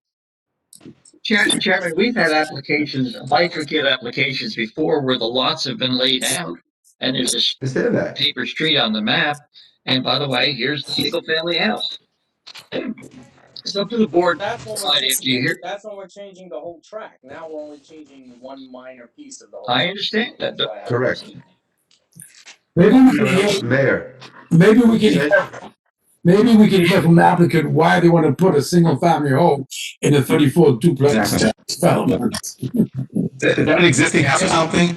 So you wait 1 second, Mayor. So what you're recommending is let's hear why he wants to put it in, and then decide if we want to vote on it or not, or tell him to come back with the whole plan. Is that what you're saying? Well, no. I think he has a right to make the application. You can decide whether or not he has provided enough evidence, or whether you're comfortable enough with this versus the entire track. Kind of a discussion that we had earlier. So let's get started, I guess. Okay. Okay, so let's get started. Okay. Mr. Pfeffer, move forward. I have no problem giving the reasoning. I would just ask, I'd like to first have Mr. Kashuba just give the proofs, the reasoning for the granting of the variance, and we'll go through the application. We have no problem giving, there's nothing to hide here. It's a straightforward application. And with that, Joe, like, if you can just walk us through the justifications and any questions. Mr. Kashuba, before you continue, Yes. I have a question for Jerry. Jerry, after we hear all the proofs, can we give him a conditional approval or a conditional thought and let him come back with our findings without a final approval until we see the whole plan later? Give me that one more time, please. I'm sorry. After we hear all the proofs of Mr. Kashuba, can we give him a conditional approval that we'll go for it so long we see the next application and complete? And then we'll see if it fits in what he's telling us tonight. I didn't hear a You're word. muted. Jerry, you're muted. I'm sorry. The answer is yes. We do that with all bifurcated applications. If we approve Okay. a bifurcated application, it's subject to how many units that we allow them to put in. See, that's what what if And then using, see if what, I mean, we might be, please, the use variance may be more palatable if, for instance, he comes in with 6 duplexes rather than 14 duplexes. It doesn't, but the board can go forward. The applicant so can go that, forward with what he wants. so let him go for what he wants. We'll take a look at it and we'll tell him, okay, we don't mind, or we do mind. Let's assume we don't mind this single family house here. Put your single family house in with the rest of the application and let's see how it all looks and how it all falls out later. Okay. Mr. Kashuba, proceed. Good evening. So as indicated, there's been a couple numbers thrown around. The lot is actually 5 acres in size in the HD7 zone, frontage on Route 9, is long and narrow. And if you look at the layout, you can see that the most appropriate way to develop this in the permitted use for the duplex is the road down the center, duplexes on either side of the road. It's surrounded by duplexes to the south and single family to the north in the R75 zone, fronting on Cedar Court. The applicant is seeking use variance to construct a single-family dwelling in the HD7 as part of a larger development. We are asking to bifurcate the application, and again, the intention there is so that we can, confirm that single families will be permitted in this area in order for us to provide an appropriate design to the board at a later date. As far as the layout, the cul-de-sac extends through the center of the property all the way to the rear. What's really defining this is the residential site improvement standards. RSIS limits you to 24 units in a single access cul-de-sac. Any further than that, you need a secondary access. We're proposing on the plan that secondary access that goes through lot 65, which fronts on Cedar Court. That access, which we're showing as an emergency access, creates an issue with that one particular lot, 8.29. And that's really the genesis for proposing a single-family home on that property, which is the most appropriate use of that property rather than trying to squeeze a duplex on an undersized lot there. That's really the genesis for all of this. We have to have an emergency access or secondary access in order to access at the middle point of the cul-de-sac. Otherwise, we're not compliant with RSIS. But just a moment, Mr. Kachuba, you only need that if you want as many lots as you're asking for. Correct, and we're showing you this layout to define why we think this is appropriate, and the board can certainly condition the approval upon the layout of the duplexes being substantially similar, exactly as we are showing here in our application, if they saw fit to do so.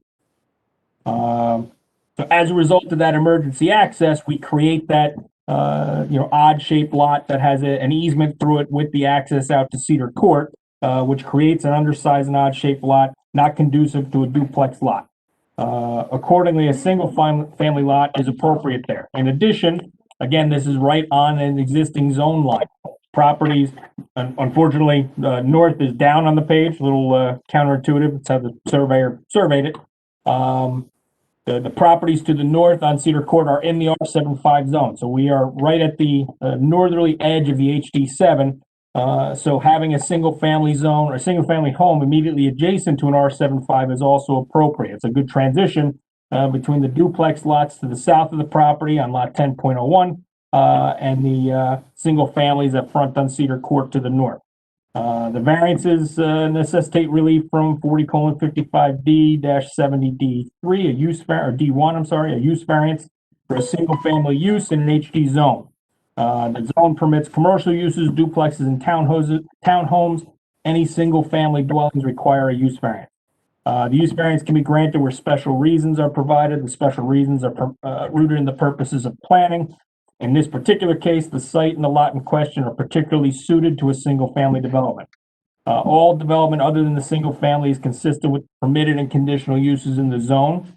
This particular lot, the odd shape and undersized nature created by providing the emergency access, which promotes the general welfare, makes the lot more appropriate to be a single unit rather than a duplex.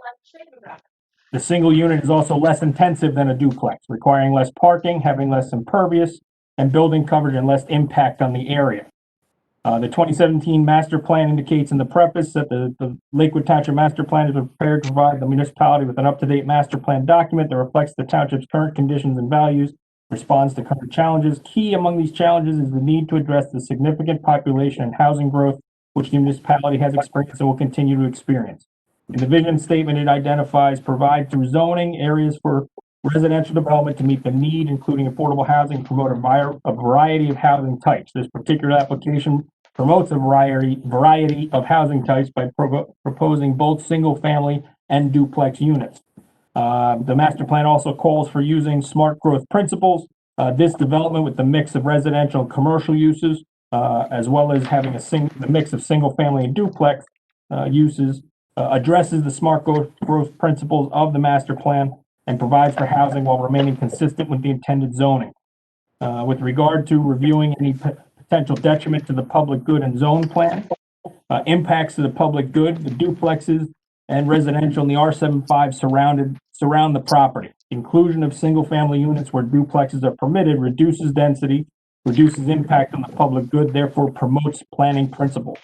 The area is split between single-family to the north and duplexes to the south, making it a prime location for a mix of both unit types, while also providing commercial properties towards the east of the end of the property. The residential use here is permitted by master plan and is consistent with the area. So based upon that, I believe the board can certainly grant the use variance for the single-family dwelling as we proposed, and as indicated is appropriate given the location and the impact of the access which is required by RSI. Mr. Kashuba, can I ask one question? Townhouses are also permitted use, is that correct? Correct. So if the applicant wanted, he could make one triplex? If he wanted to, he could, which would have a greater impact on the area than having it split up and having the air, light, and open space in between the units. But that would be the same amount. So Mr. Dassey's question of before, where he says you can just take one unit out, you don't have to have that whole issue of the use variance for the single, we really could get the same net effect. Is that correct? That's correct. We felt it was appropriate planning and promotes the purposes of planning by doing it this way with the use variance rather than the permitted. And being before the zoning board where they'll have a second bite of the apple, they'll be able to condition the normal length-free conditions for the duplexes? Certainly. So by having this one use variance associated with the project, the board retains control over the project and will have the next say on the layout as well as the proposed commercial improvements. The entirety of the site will be under zoning board control. Thank you. Chairman, through the chair, I wanted to ask Terry Vogt a question. Terry, does the township have any restrictions or guidelines in terms of length of cul-de-sacs? The length of the cul-de-sac, Jerry, is going to be dependent upon RSIS standards. Part of the function of that secondary road is that you would have to have a secondary access for more than 25 residential units. So there's no township standard per se. It's going to be governed by RSIS standard. And that's why they have to put in that secondary road, because right now we're close to 28 units, correct? Can I do a second, Chairman? Can I put something on the record, guys? 1 second. Mayor, 1 minute, please, Mayor. Go ahead, Terry. Yeah, I just want to get on the record. I know we've been talking back and forth in terms of what the application is and is not. I want to go to my letter under zoning on page 3. And I just want to have the applicant confirm on the record, as far as office use, you're saying you're not seeking a use variance. Therefore, what's going to be built here at a future date under offices is going to be what's currently permitted under the HD6 and HD7. Is that correct? That's the proposal, yes. If we chose to propose a different use, we'd be back before the board for use variance on that. All right, that's part one. Thank you. Next paragraph, duplex development is Just one allowed. second, just one second. Now, Mr. Kayuba and Mr. Pfeffer, assuming for the sake of the discussion that you wanted to come back and put a medical use there, and therefore you would need a use variance for the office, wouldn't we need to know that before we give you use variance for the house? It just seems like you. No, Mr. Dallas, if you could just back up. We're not proposing any use variance for the office building. We're only seeking the permitted uses. We're not asking for it. I believe Terry raised the question. I guess there are certain commercial office spaces that will require a use. We're not seeking one. I think Mr. Kashuba's answer just was, in the event something happened that they were asking, we'd have to come back before this board. We are not, the only use variance we are seeking is for the single family house. We're not seeking any other use variance approval. All right, guys, that's part one. I'm going to go to part two now. Per review of section 1893H2, duplexes are allowed as a conditionally permitted use. Is the testimony tonight that the duplexes that you currently propose meet those conditions? You're not going to need conditional use variance relief. Is that correct?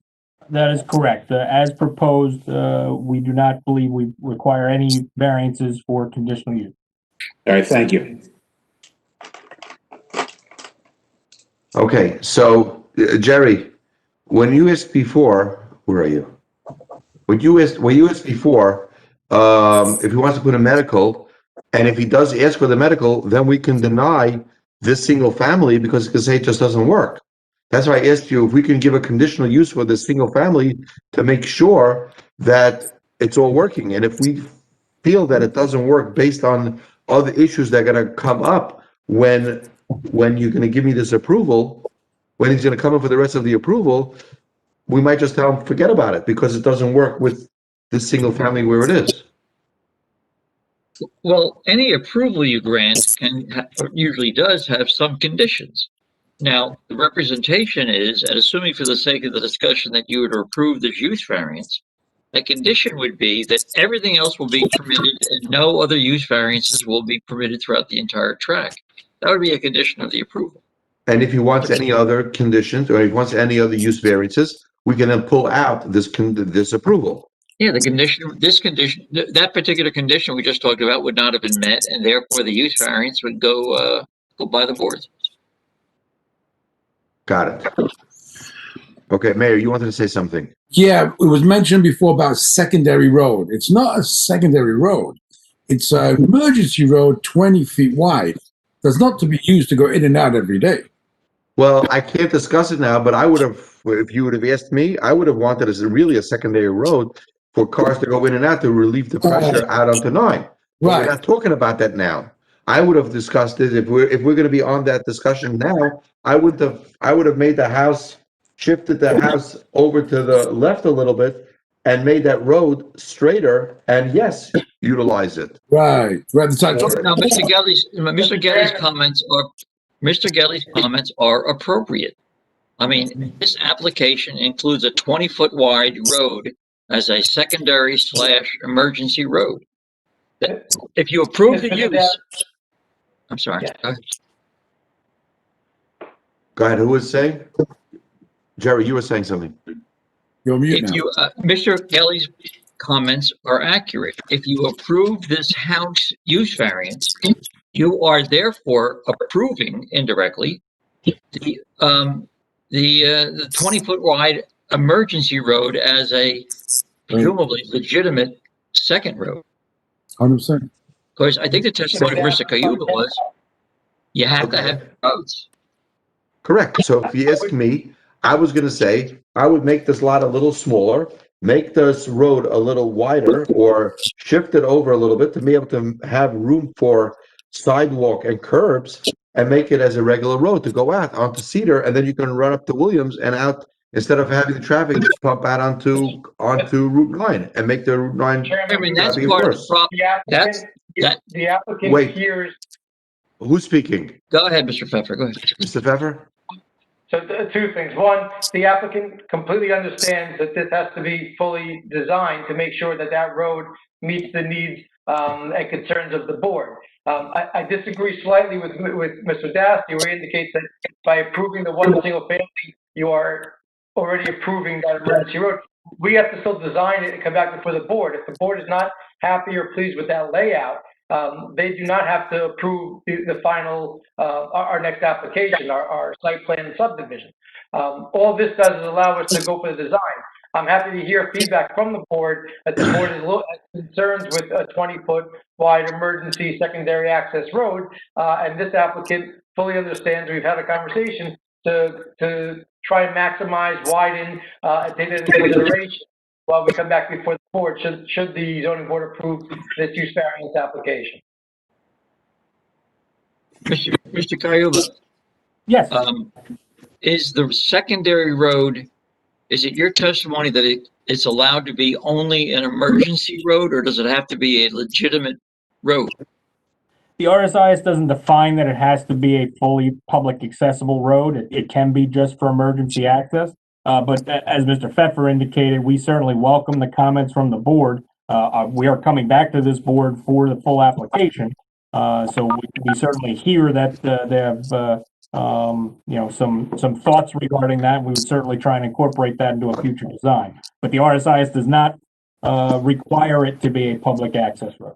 You see, Mr. Chairman, this is part of the issues that we've been discussing. The chairman just had some suggestions as to how to change this, which is fine, but we're not changing it today. You know, I mean, it's one thing if you have everything in front of you, then we do what we normally do. We Correct. give suggestions and plan, but anyway, enough said for me. Mr. Chair, if I may. Go ahead.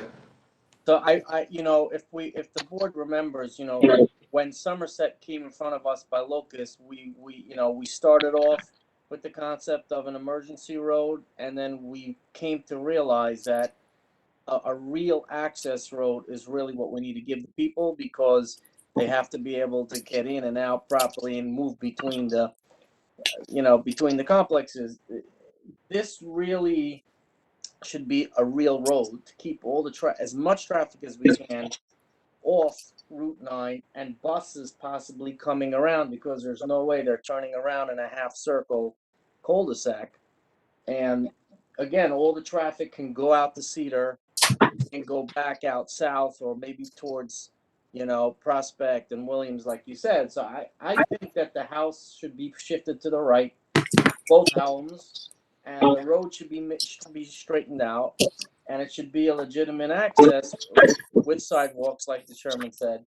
And again, we're shooting ourselves in our foot if we approve this road and this lot today, then we're giving them the ability to build more town. So, correct. So what I would recommend is if we're in favor of giving him a single family house there, we should also tell him that we'll do it on condition that the road is done properly.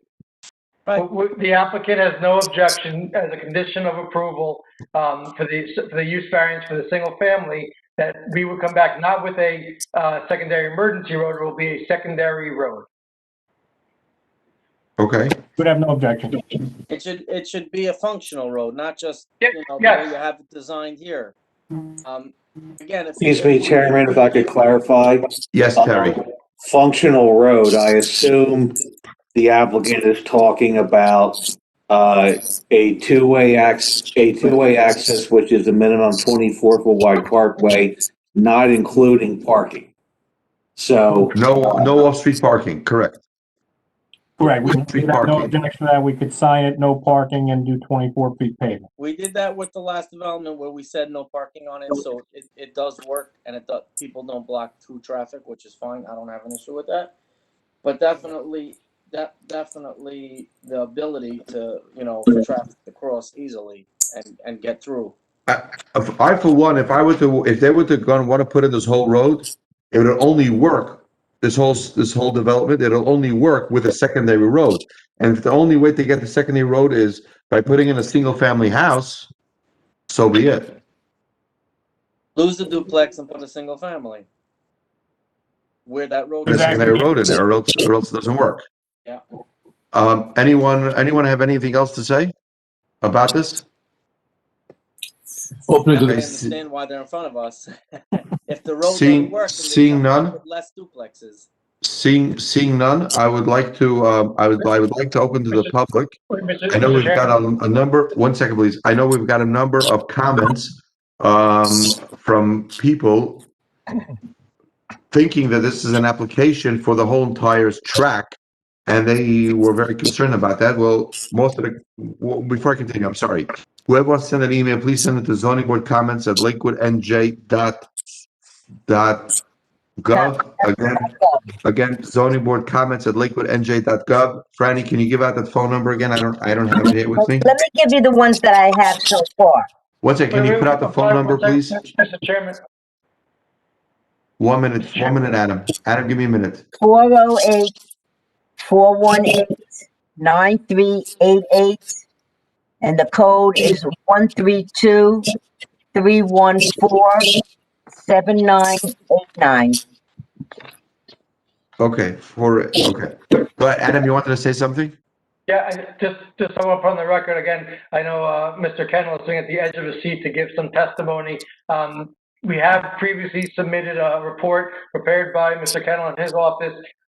Again, if the board, because we're only looking for the one use variance, and we're agreeing as a condition to do a 24-foot roadway, a secondary roadway as a condition of approval, and the traffic report has already been submitted. Unless the board has any questions, we would agree just to mark it. But if the board has any questions, Mr. Kennel is here, and we can swear him in to answer any questions. I don't have any question, Mr. Kennel, because we're not looking at the whole application. We're looking at a single-family house. Why don't I ask you, Mr. Kennel?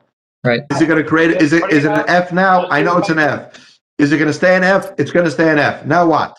I got your report without going to school. Put my proofs on, and I would just ask that we mark Mr. Kennel's report. It's into the record, and we submit it. I would like to hear Mr. Kennel's report when you bring me a full plan. Franny. Mr. Pfeffer, I think that the chairman is correctly ruling, no disrespect to Mr. Kennel, his report at this point is not relevant. Correct. So I don't think we need to unnecessarily, no disrespect to Scott, unnecessarily cloud up the record. Exactly correct. Eloquent, Mr. Chairman. Eloquently, correct. I think I'm going to suffer for the rest of my lifetime on the board for that comment. Franny, let's go with the mail. Okay. Hallelujah. Merry Christmas. Javi Becker lives at 36 Cedar Court, and they Again, strongly one oppose. second. Franny, before we continue, Jerry, a lot of these complaints that I have over here is assuming that this whole project is going in. Can I listen to these complaints? Because we're not discussing Mr. the Chairman, project. I hate the people, the application that was submitted to Franz Siegel said it said he was applying for a subdivision. And that's, even though the notice didn't say that. So I don't, the people went to some lengths to provide email correspondence that should at least be recognized. But I don't think it's necessary. And I think that the COVID regulations allow Ms. Siegel simply to tell us how many negative comments there were rather than going through everyone, and how many positive comments there were. I'll go even further. Jerry, I'll go further. Mr. Siegel, you emailed everyone these comments, right? Yes. Well, not all. I just have more. I got more here now. Okay, but you emailed most of these to everyone, right? So everyone saw the comments of the various objections that we have. So if you want to look at the more that you got, and let's talk about it, but just randomly pick out a few so we didn't have to go through it all. Can I make a suggestion, Abe? Yes. Mr. Chairman? Everybody on the board agrees tonight, it seems like it, that a single-family home in this zone is not a problem. So why don't we just don't vote on this tonight? The applicant should go back and bring back a normal application, full plan, the nice big wide secondary road. You can have a single-family house in there. It shouldn't be a problem. But come back with a real plan, and then we'll go through the whole thing together at one time. Mayor, if you remember, that's what I started my conversation with this application tonight, that if we could approve this on conditional that we're okay with it, bring me back over regular plan, and let's take a look at it. So in order to do that, why don't we, say that it's okay on a conditionally, if everyone is okay with it, on a conditional use that it works and there's no other hinging issues associated with it, and no other, and he's not seeking any other variances, because right now his testimony was that he's not seeking any other variances, and any other use variances, I should say, it'll be okay. But we still have to go through the motion, and we still have to go through the whole entire program. Correct, Jerry? Yeah, yes, that's correct. Very simple. We can give a conditional use later on, exactly the way we just described it. Freddie, back to you.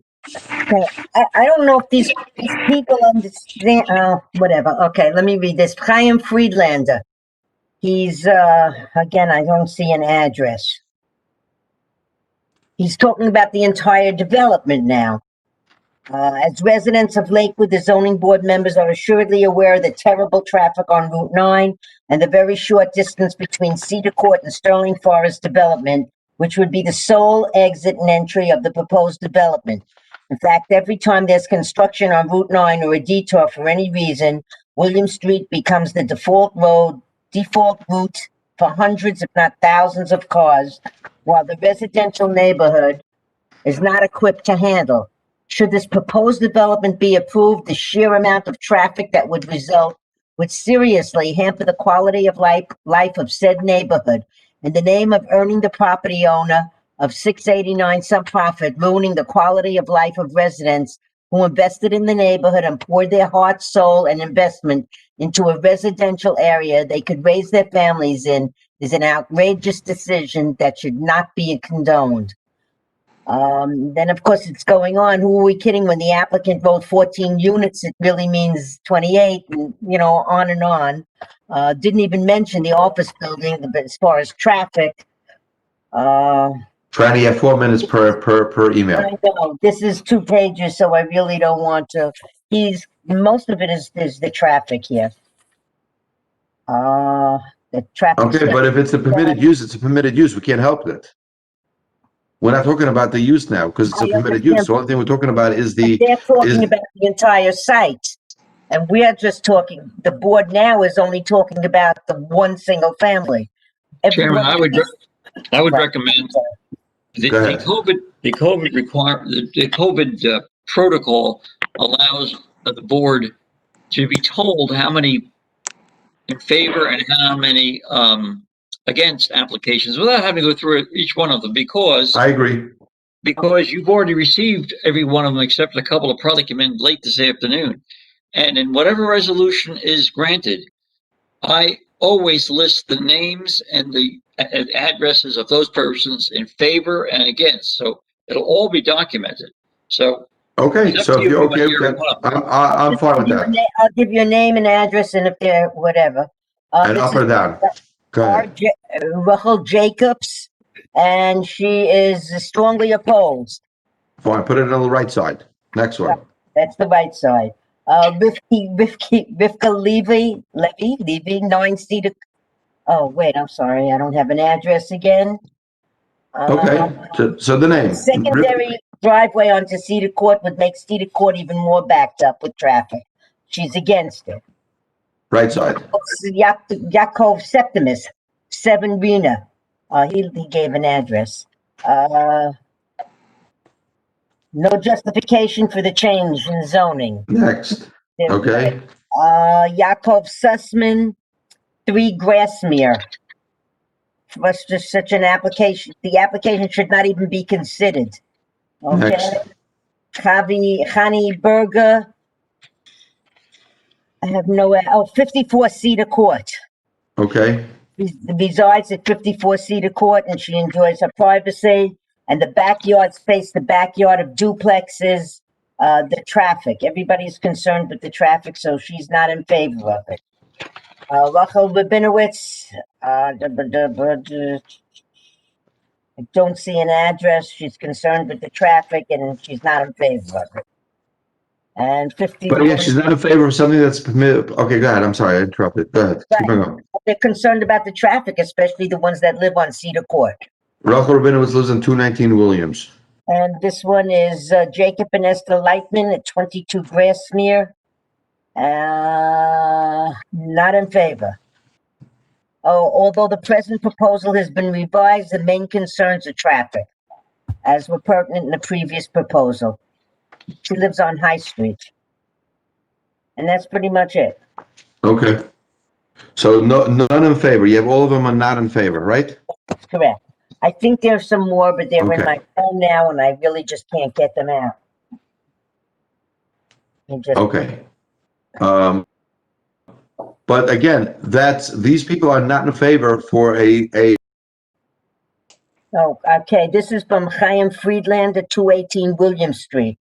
How is a small, narrow street like Cedar Court supposed to handle the additional traffic of another two-way street with buses and all when it's already backed up on a daily basis, as is area traffic attempts to get to and from Route 9? That just came in. So evidently she heard she's listening to the meeting. I think we may have just lost the chairman. I'm not sure about that. Oh, there you are. No, I'm here. He's back. I'm here. I'm back. Jerry, basically, they're all complaining on the project that as of right, they can build if they can prove a street, if they can put in another secondary street. Well, certainly all the complaints are about the increased traffic as a result of the duplexes, no question. The project itself. But the project itself is a as of right project if he could put in a secondary street with creating that single family house. Is that Yes. correct? It's the way I understand it, yes. Yes. So that is the reason why we need a single family house, because he wants to cut in that secondary access. Right. That's more or less what it is. So that's what the application is all about. Guys, yes or no, the single family house to cut in that single family road? Or that secondary road? Yes. I already indicated previously that townhouses are permitted uses as well. So this applicant can go ahead and put a triplex or a quadruple and get the same amount of units and still get the road without the single family. And what? And you said and forego the road? No, and still put in the road. We have the right to go ahead and propose the road on this application. All I'm saying is the fact that we're for the board is for a single family. I think everyone agrees a single family is nicer than seeing a triplex or a quad out there for a We're townhouse. not disagreeing. We're not disagreeing. I don't think anyone on the board disagreed. Right. I believe. I understand the objectors. I understand it. Traffic is an issue.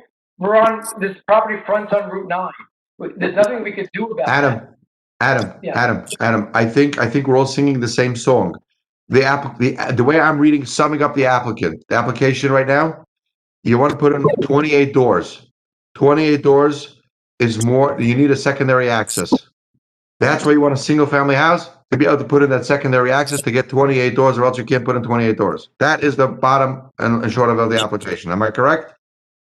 No, I can put that in. I can do a triplex.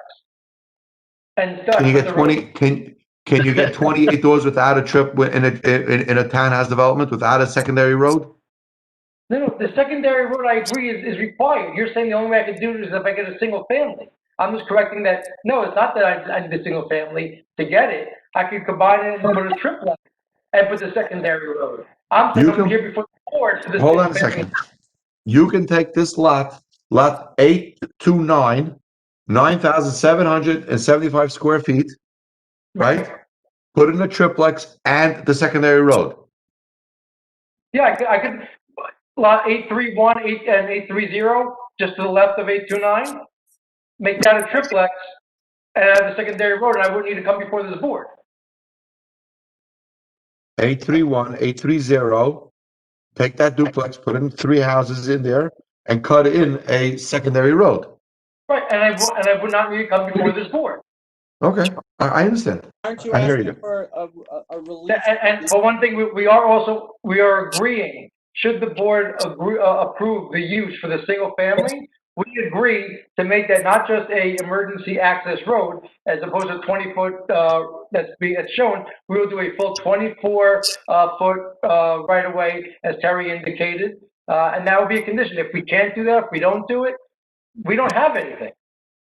Without any additional use variances, on the site?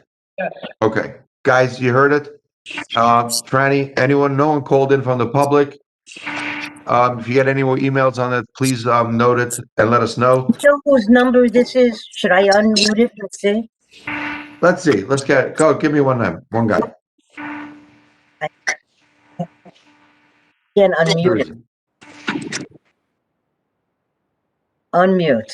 Hello, is anybody there? Nope. Nobody answers.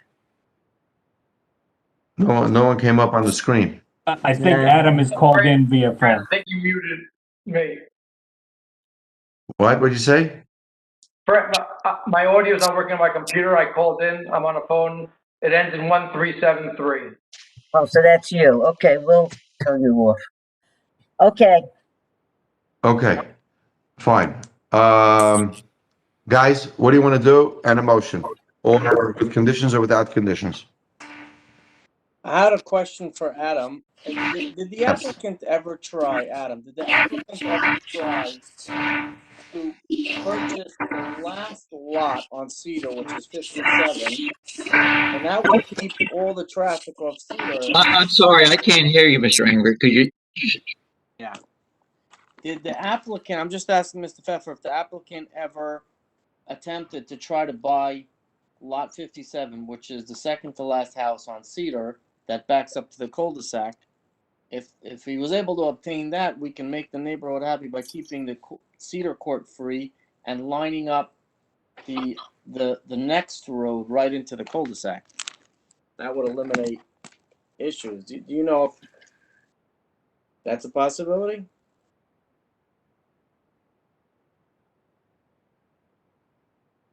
You're on mute, Mr. Pfeffer. Sorry, that.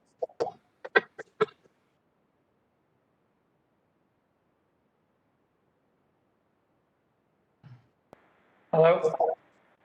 Yeah. You're still on mute. Still? Yeah, you're good. Oh, okay. I'm unaware of the applicant trying to purchase lot 57. I'm just trying to pull up on the list the owner's Which lot? You The said lot last 57, lot right? on Cedar that is back to back with the two duplexes that are The on last the two. I see what you're saying, so then try and line it up. that whole road gets. Okay, lot 57, block 423, lot 57 is owned by a Jacob Ponzak at 70 Cedar Court. Yeah, I mean, that would make a lot of sense. Before we vote on this, maybe he can try to make a deal with him, you know. Maybe But I'm assuming, I would assume he lives there if the address is 70 Cedar Court. Yeah, but plenty of developers have made deals where they let him buy into. Maish. Okay. Maish, are you a real estate broker? No, I guess not. Thank you. I would just. So, gentlemen, we have to a motion. We have to make a motion with whatever conditions you want to do.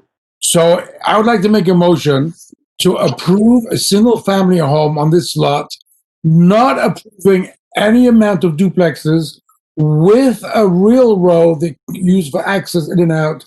Must be at least 24, I'd like to see 30, but at least 24 foot wide, a regular road. And we're not approving, not subject to coming back to us and getting a full approval on the office or the house or the shul and the amount of units and et cetera, et cetera. I have a question for you, Mr. Mayor. I heard what you said. How about Can you tell me what lot that was, Mayor? What lot is that single-family house on? They have it as 8.29, but right now it's one big lot. Right. Okay, but 8.29. Well, I'm not saying it should be on 829. Something in this lot will be a one single family home. Mayor, on your motion, Mayor, on your motion, are you okay with other people? I'm sorry, with other use variances coming in later, or without any other use variances, so that application stays and as of right? What other use variances are there? It's No, he said no other use. His motion No, said no other use variances. No other use variance. Okay, I just wanted to make sure I didn't hear that. It's approved Okay. for duplex, it's approved for triplex, it's approved for condos. There's nothing else they can ask for. They need a single family home somewhere on this big lot to go ahead. That's right. And I need a proper road. Okay, now, before we continue to the next motion, do you realize that when you put in a proper road, it needs curbs and sidewalks on both lots on Cedar Avenue, on Cedar Road, both of those houses? Mr. Chairman, we understand what has to be done, yes. Okay. Can I have a second? I second it. Second by Obi Gonzalez. Madam Secretary, go forward. Roll call. Mr. Gillis, Yeah. Mr. Halverson, No. Mr. Naftali, Yes. Mr. Ribbiat, Yes. Mr. Inger, Yes. Mr. Gonzalez, Yes. and Mr. Halberstam. Okay, let's see it come back with these conditions. If it doesn't have these conditions, the application is mute. Thank you so much and have a good night. Thank you. Moving forward, can I have a motion to approve the resolutions from last meeting? Don't forget, Abe, you were not there, neither was I. I was not there. That is correct. So I can vote on the resolutions from last meeting. Me neither. Motion. So we, So I need, That. Mr. Gelli wasn't here either. That's what I said. I said Right. I was there, I I would say. wasn't there either. Okay, so Mr. Langley is not here now. Mr. Ingber, Yes. and Gonzalez, that's it. I was there.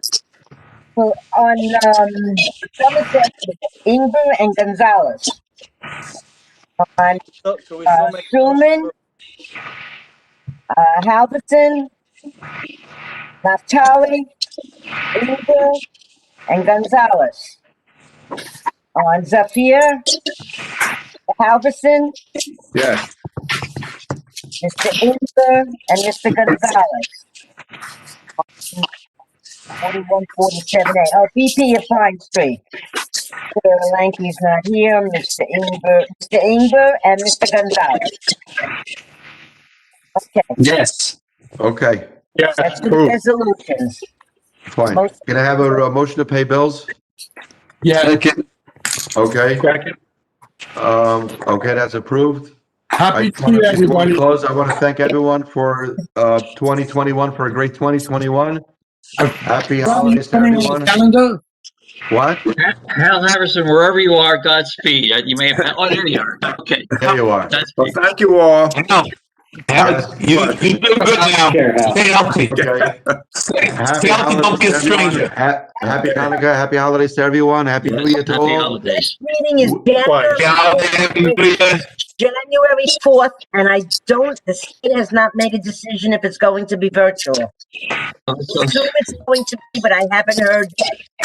I'm With all assuming it's gonna respect, be Chairman, if virtual. it's not virtual, I'm not coming, but let's figure that out later. Then there will be no eloquence. Okay, be very Happy eloquent. New Year, everybody. Holidays, everybody. Wonderful. Happy holiday to Keep all. in touch. Bye. Take care.